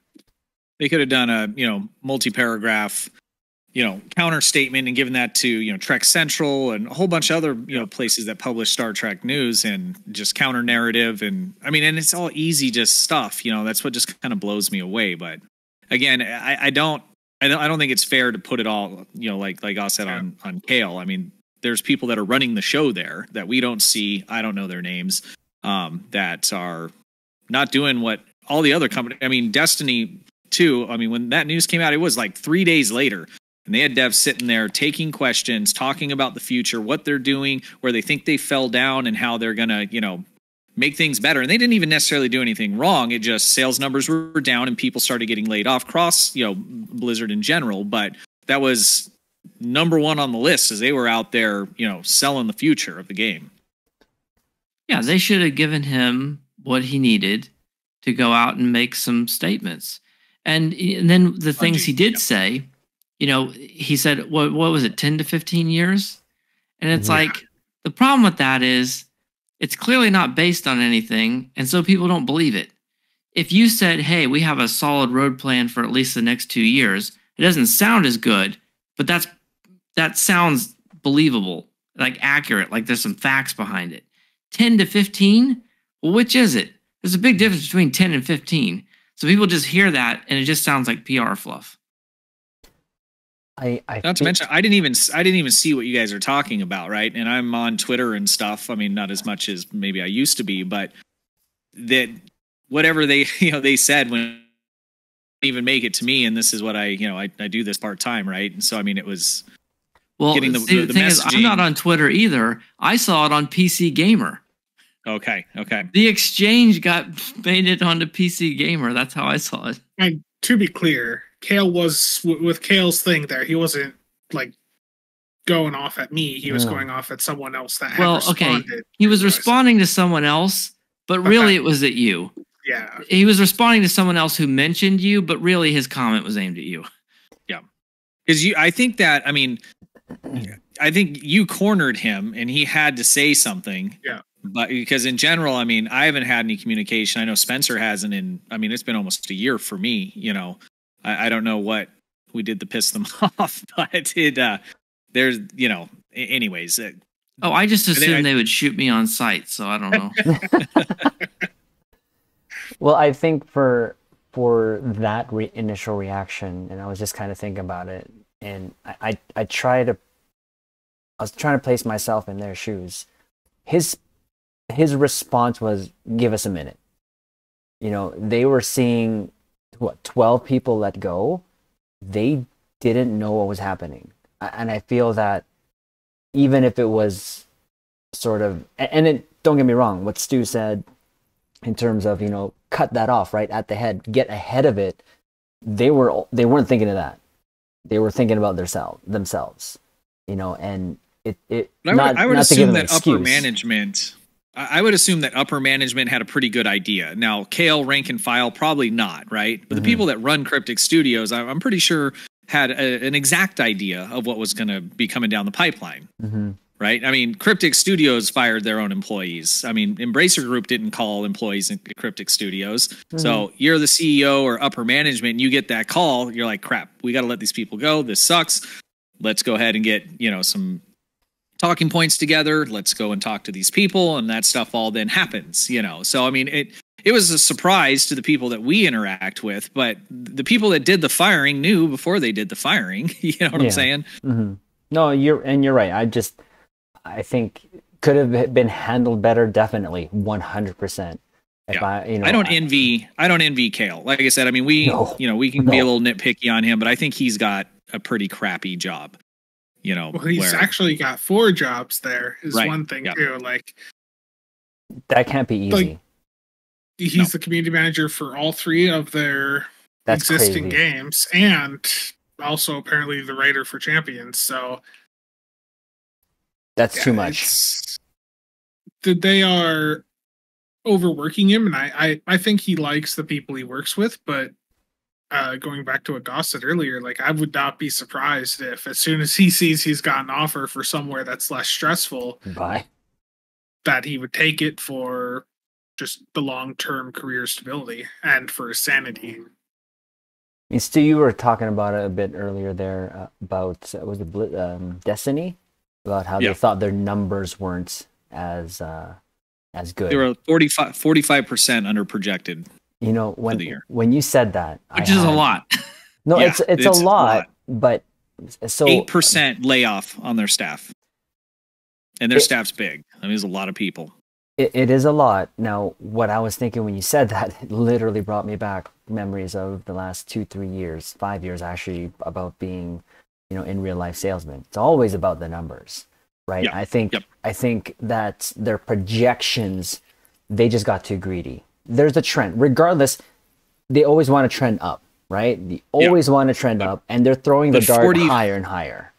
45% though is big. Like their last 2 expansions their expansion before the last Witch Queen was X. People loved it. The last one was okay. It did all right. So I agree. I mean, they definitely had goals, I'm sure, that were higher than the year before, but 45%, I mean, that is massive. Which again, I felt like it was 3 years ago when my boss gave me the budget, and all the salesmen looked at each other going, "Are you kidding? Like, how are you going to predict?" And you and I would get this. How are you going to predict a car hitting a door? You can't. How do you predict newer people coming into Stowe and spending the amount of money that veteran players have spent? You can't. Quick side story, but when I worked in the defense industry, once a year they would pull the inside sales team and the application engineers in, and we would have to put together the goals for the following year. And the manager that ran the meeting, she literally had one of those black 8 balls that you would shake, and we would use it as we go through all the different clients, because it's ridiculous. No, you can't. And there's nothing wrong. Now the story. Now I'm not sure if they said it. Okay, so they were short 40 whatever percent it was, but how did that compare to last year at that time? Were they, in terms of, because you budgeted me to be X amount, but am I still at the same amount I was last year at this time? I'm not sure if they kind of talked about that. Because they're at 48%, below budget, doesn't mean that they weren't making any money or making the same type of money that time last year. That makes any sense, right? Well, and I wonder, I mean, what do you guys think? I mean, the overall economy sentiment, doesn't feel real good. I mean, I know I went and, picked up, some juice and milk and stuff earlier today, and things are expensive, It was actually. And like the last few months have been pretty good for me, at my company, but the last, probably 2 weeks, I mean, I'm seeing it, kind of level off, and, we're going into the holiday season, so that always, has an effect. But in general, I mean, I think people also just might be, I know I'm making sure I'm just kind of saving my money. I'm not spending as much on video games in general. So, I mean, I think, we say the industry, the video game industry is not doing as good, but I mean, we're starting to see that with the car industry and, and other things like that. So, I mean, I think a lot of what we're seeing is bad decisions, like in the case of Embracer, but just overall, just economic activity just isn't as strong right now either. Well, this is going to sound really, really horrible, but if all you care about is the future of Stowe, one bright spot is that a lot of these games rely on gambling from people on fixed incomes who can't really afford it. And the thing about fixed incomes is that they don't really go anywhere. That's the whole point of a fixed income. So this game has some of the most loyal whales probably in the industry. And these people spending their Social Security checks or whatever it is, I feel like that's probably not in too much jeopardy, right? The kind of people who are wailing out on this game probably aren't going to stop. They don't have any other game that would pull them away, because there is no other game like this. If you love Star Trek or you just love this game, this is it. And if you've been wailing out on it for years and you're on a fixed income, you're not stopping. Right. So I think that that's probably going to be pretty stable, all things considered, despite all these other things that are going on. I think the only thing that would take Stow out would be another Star Trek game from a different studio that's got similar combat mechanics. That's an MMO on top of that. Right. Or some kind of a game that would have like consistent updates and have like a live service, you know. Yeah. My wife the Admiral made a comment earlier how expensive it was. And I think you mentioned it, Stuart, for your business, but here in the garage door industry here, because now we're going into the winter season and it's the tail end of the fall, a lot of the property managers and or businesses out there need to spend whatever little budget they have left so that gets renewed for the same amount and or more next year. For me, and I'll say this, like, I underestimated that company that I work for now. It is actually the busiest I've ever been. Like, I'm starting off next year, if what I was told was correct with the deal with Walmart, already of a $250,000 project for them. Wow. That, I've never had that big of a start, and that's already going to be like February, April.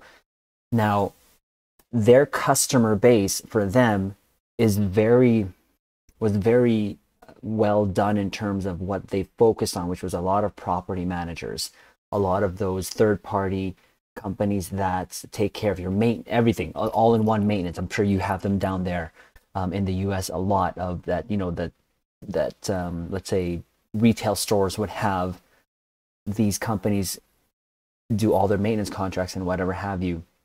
Those, they have really a good hold on that. But regardless, going into, for me here, the last quarter of the year is the busiest for us. Where it tapers off for us is January, February.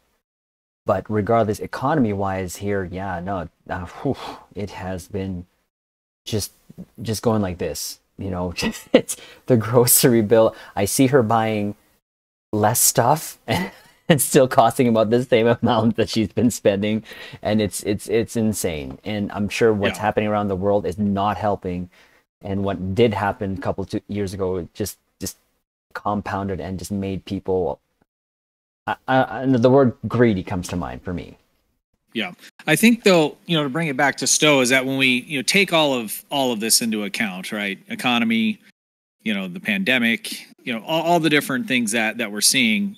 We look at, these other games, the industry in general. I think Stowe's doing okay. Mm-hmm. Yeah, and inflation has been really bad. It's not likely to get, they've been doing their best with the interest rate hikes, but, that cuts into people's discretionary spending. And at the end of the day, video games are discretionary spending. So, these kinds of industries get hit pretty hard by that kind of thing. I've had a mini heart attack there.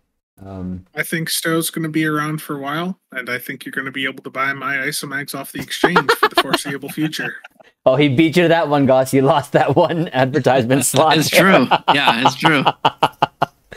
But yeah, I don't know. I'm going to, at this point of this, is give possibly you guys however much time you want to talk about your final thoughts. So we're going to start with Goss.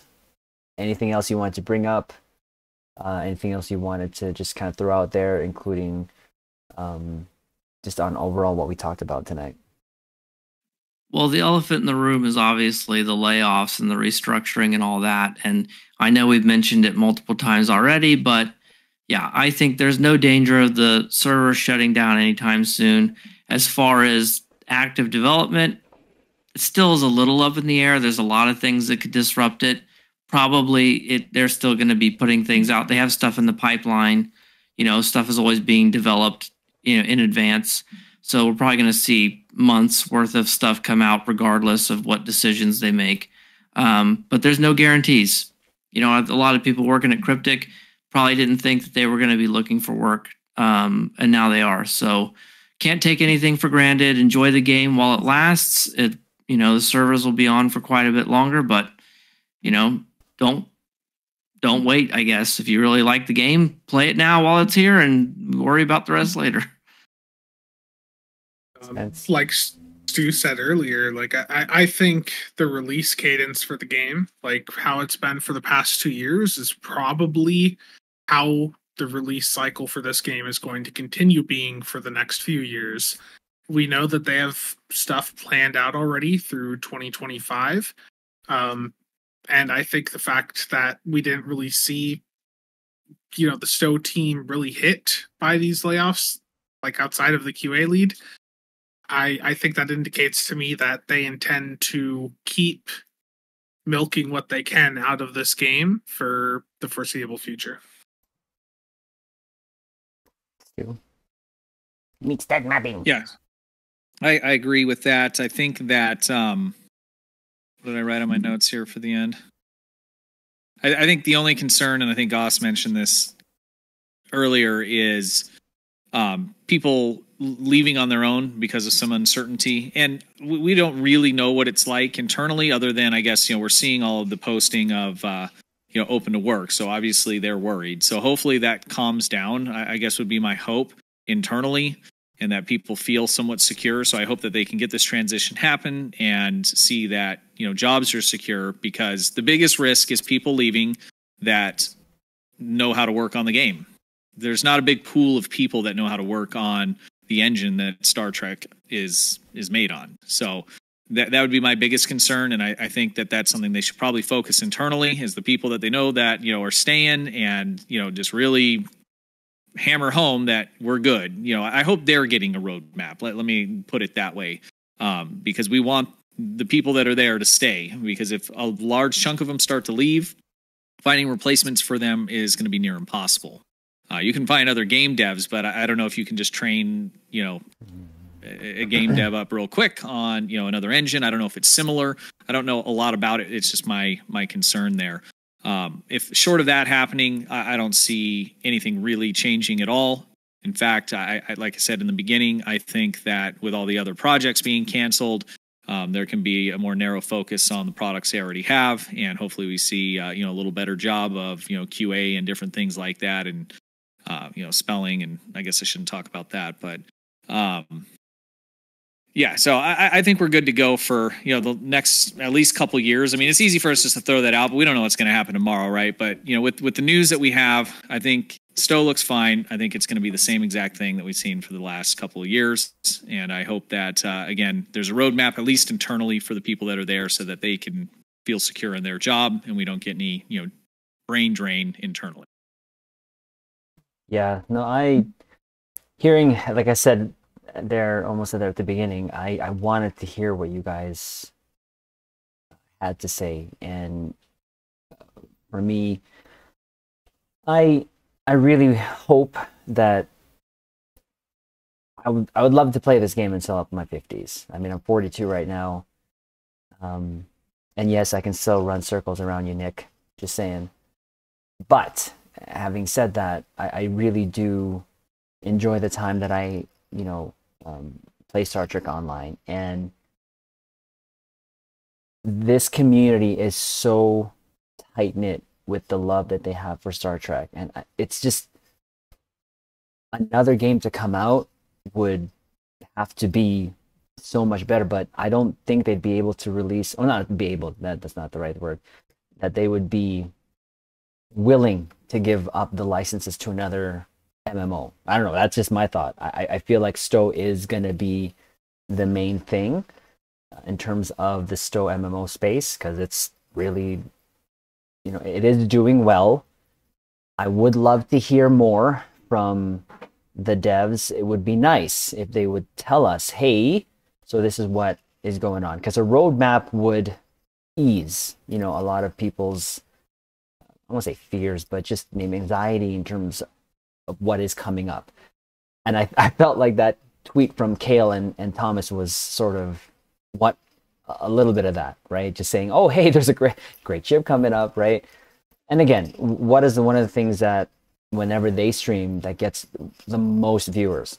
When there's a new ship, right? And there's still a bunch of ships out there that they can bring to STO, but for me, I know myself that pretty much all of us will keep playing STO as long as they keep the servers on. And I really do hope that they come up with a plan of what's next. How that looks like, I have no idea, right? When it comes to their business and stuff and what they have to keep making and to keep them going. But we all know how business works. If they don't make money, they need to shut the lights off, right? And the next day could be pretty much anything could happen. Like something could happen to the servers in Boston. God, hopefully not. But they only have like one place, right? So I want in the next couple of years for them to really work on expanding their infrastructure, getting the right people or keeping the right people in place. Jonathan has been such a breath of fresh air, I feel, for me personally. You know, I don't think I've been really giving him this, you know, a little bit of a side eye going, what he said, he kind of knows, it sounds like he knows what he's doing. And I feel like he's done a really great job. If not, maybe even gonna be lying here, maybe even better than Bordicus in terms of when he's been on, it just felt like he's been more engaged with the community than Bort has. Again, nothing against him, right? Bort, if I'm not right, Bort was one of the initial original Stocasters, right? If I'm not mistaken, and Cryptic took him on. So Cryptic, you got 4 people here. Just saying that you could use. Maybe throw a line out. I don't know. Especially the one below me. That guy right there with the cheeks. He's he could help you out greatly. But before we wrap up, I know there's something that there was Triz in the cheeks. No, not my cheeks. Spencer's. Wow. Spencer's. There's the combo, both of you. No, whoa, listen. Yeah, it's the combo. It's Triz and the cheeks. That's the Not in the cheeks. Not my cheeks. Wait, what? Wait. I was just clarifying. No, oh God. I No. don't know what to say right now. Let's not. Okay. new highest rated show on TV. No. Future projects. The last thing I kind of want to also push out there, Goss. Well, I'm diversifying some. I'm still going to do Stowe content, but I've been doing Infinity. I'm going to do Resurgence. I'm going to do other Trek games. I have a documentary I'm working on about the first ever Star Trek game. So still keeping it roughly Star Trek, maybe some Stellaris. I am branching out more, but still going to do Star Trek content and Star Trek Online. Spence? For me, I just started up a resource or currency series. The first video I put out last week. Going to continue trying to get out like a video a week for that if possible. And obviously doing like stats breakdowns, things like that as new ships come out. So I'll have one out this Wednesday for whatever they announce on 10 Forward. Then I have a couple reviews I want to get caught up on, but I don't know exactly when I'm going to be getting around to that. Fair enough. Instead, I know you kind of mentioned earlier you were in kind of a limbo place right now, but...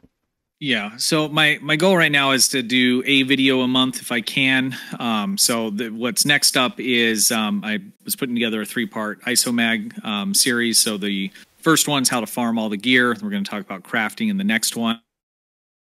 Oh, no. And I also have a Connie 3 that was given to me, and I'm going to do a build video on that. It's going to be not necessarily a build video for the Connie 3, but more for a particular build methodology. So that's how I try and position my videos, because everybody's got different ships. I mean, how many ships are in the game?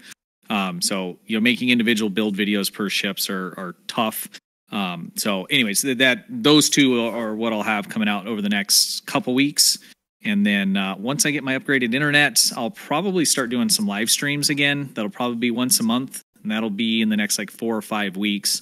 But until I'm back on, a 1 a week cadence for videos, that'll probably be a good, 4 or 5 months once my house is built.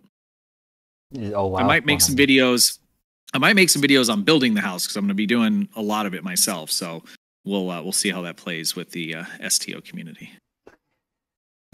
That would be great. I think to see the new. Are Is your setup still going to be in a garage, in the 3-car garage you have going on there? Oh, you got a man cave? So, yeah, so I'm going to meet with the architect later this week. So the initial drawings that I've drawn up have my wife and myself with our own, studio rooms, basically. Oh, that's cool. That's very cool. Nice. That was nice. Also want to mention I'm going to have an expose video coming out here sometime soon. I put the thumbnail in our group chat. Does it start with Tholian? Oh. Bruh. Stop it. No, that's not, no, please, Lord. Guys, it has been great to do this again. I know that it has been a year. I believe that we could hopefully do this on a regular basis. How regular, I don't know. But again, it felt like this was a great time to obviously do this and talk about like what Goss said, the elephant in the room when it comes to all this stuff that's happening. But again, the next big stuff I think we should look out for is the next anniversary, right? I guess, well, no, sorry, winter event. We got one more event, at least at the end of this year. We got one more event, which is the feast, if I'm not mistaken. We got the winter event, and then of course after that, which I see, I know that brings a lot of people back, is the anniversary, and I'm looking forward to that. So, well, yeah, go ahead. Go ahead. There is something else. What's that? ISOMAGs? That we should have a promotional ship sometime in the next 1 to 2 weeks, and that's going to be some great gambling content, and that's going to introduce. That's going to. Does it rhyme with bike? Yes, you're good. But it's also going to introduce some more supply for ISOMAGs into the market, which means it's a good opportunity for us to acquire large quantities of the ISOMAG components to sell later on. I don't know how. I count 7 between you and Goss. That's like 7 promos there for the ISOMAGs, but I think we'll call it here, unless you guys had something to add more to. But it's been great to get back to this, because just discussing all this and of course seeing all the comments there. No, I'm not going. No, it's been great. So we'll try to do this again sometime soon. Hopefully not in another year. But if any other major developments, of course, come up, I think usually Goss and/or I put out the GIF in the chat there with the Avengers Assemble or something that we put out there. But thank you, Goss, Spence, McStud. Of course, that was great. There's something we need you to do. Chat is requesting that you go and pick up the Enterprise J to show us that you haven't destroyed it. So have a good night, everyone. We love you all. Make sure that you cutting out. I don't. No, that's not going to happen. Grab that J. It's right behind you to your left. I'm not going to grab. It's still the box is right freaking there. Okay, I left it up there. I can't show us. It's there. I am not getting up from my chair because my back is hurting. We need the J holding up today's newspaper. It's not going to happen. There's going to be no J. Okay. Proof of life. No, all right. It's there. I promise. I promise. Thank you guys for having me. I had a great time. I have to be awake in 4 hours to go to work. Oh my gosh. It's early. But yeah, we'll call it here with you guys. Thank you, McStud, Goss, and Spencer. Thank you. You guys have a great night, and we will see ya. And so we are going to just do this. So that's there. It's only the Triz, not the Triz. Captains, no, seriously, thank you. I know that there was a lot of comments there, and we were trying to monitor that, but we wanted to get this discussion out there. I appreciate in the description below in the YouTube channel. If you have not yet subscribed to Goss, McStud, and or Spencer, please do so. On a personal for me, thank you very much for getting us to 3K. Didn't really think that it would we get to that point, but I'm humbled. I did actually, Nick, about asking if we would buy Stowe. I did. I just thought that the TFO questions wasn't really you know what I mean? But my answer to that would be no. We'd have to keep everything. So we'll do this again. We'll try to make sure that we get that out. But I appreciate each and every one of you, Caps, for stopping by. We're going to raid out on the Twitch side of things to see who's there. Steve-O, thank you for the resub, and of course Ryan for the super chat. I appreciate that.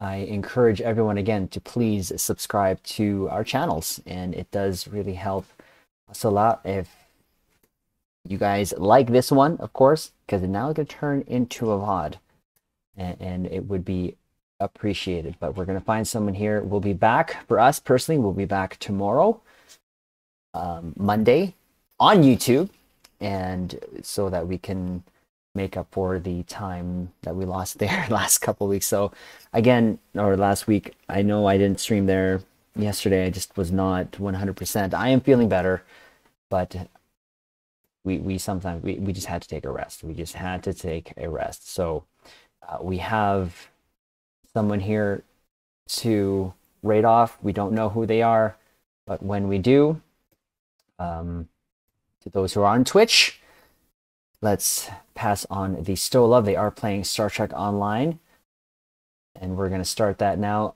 and we will be back, like I said, tomorrow. So to everyone out there, thank you. Really, I do appreciate it.